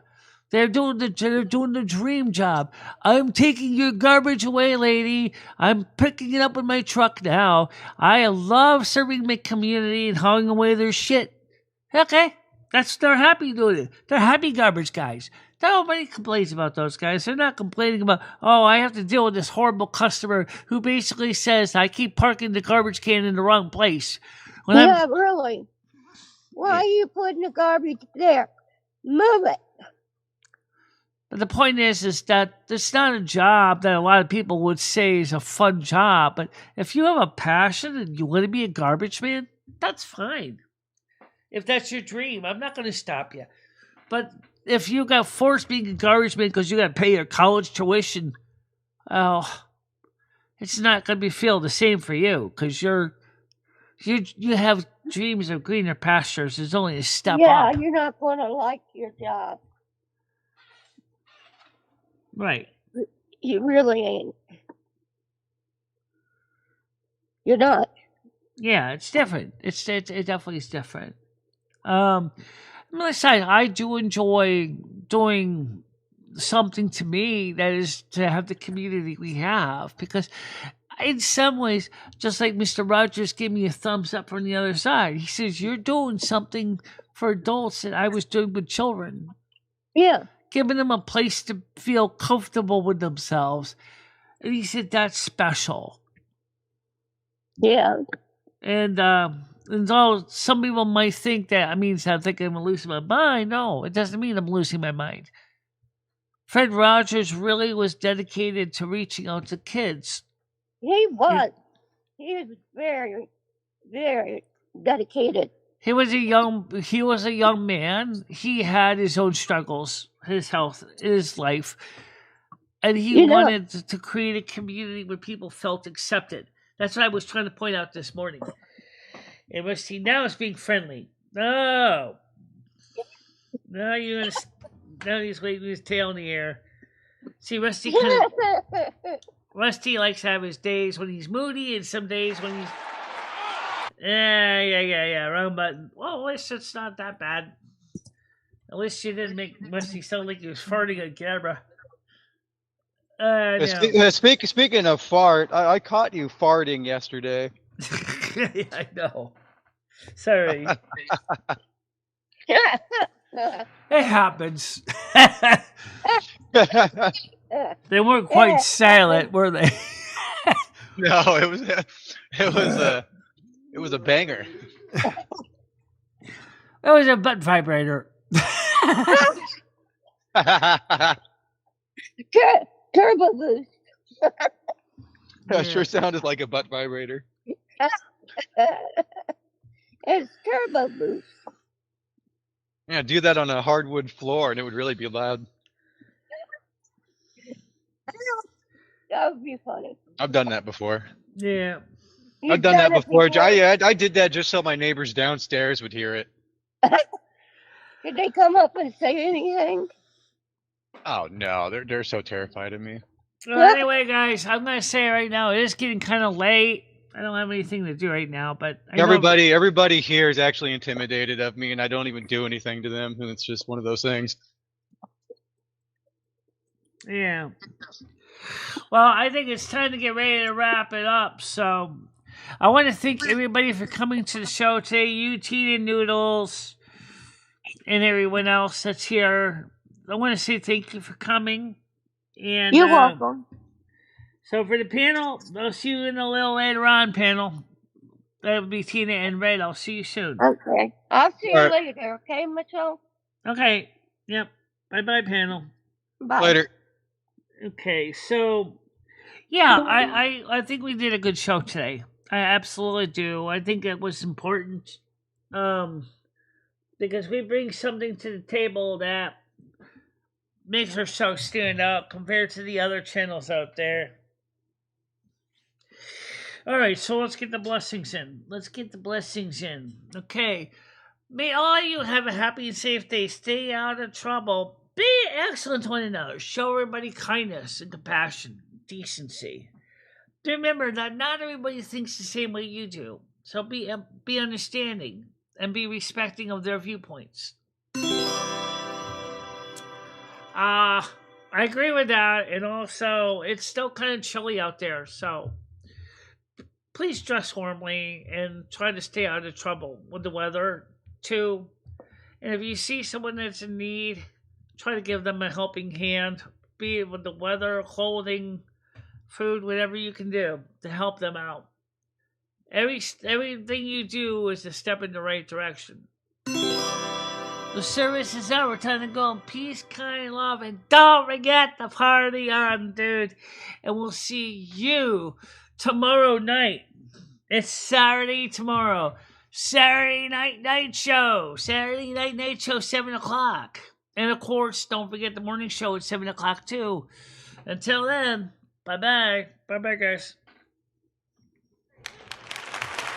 Michele Marie Dalene, I will always be there for you. Michelle, never stop believing in yourself. Go out there and show the world what you can do. Go kick some ass and have a good time doing it. I love both of you so much. I love how far you have come on YouTube.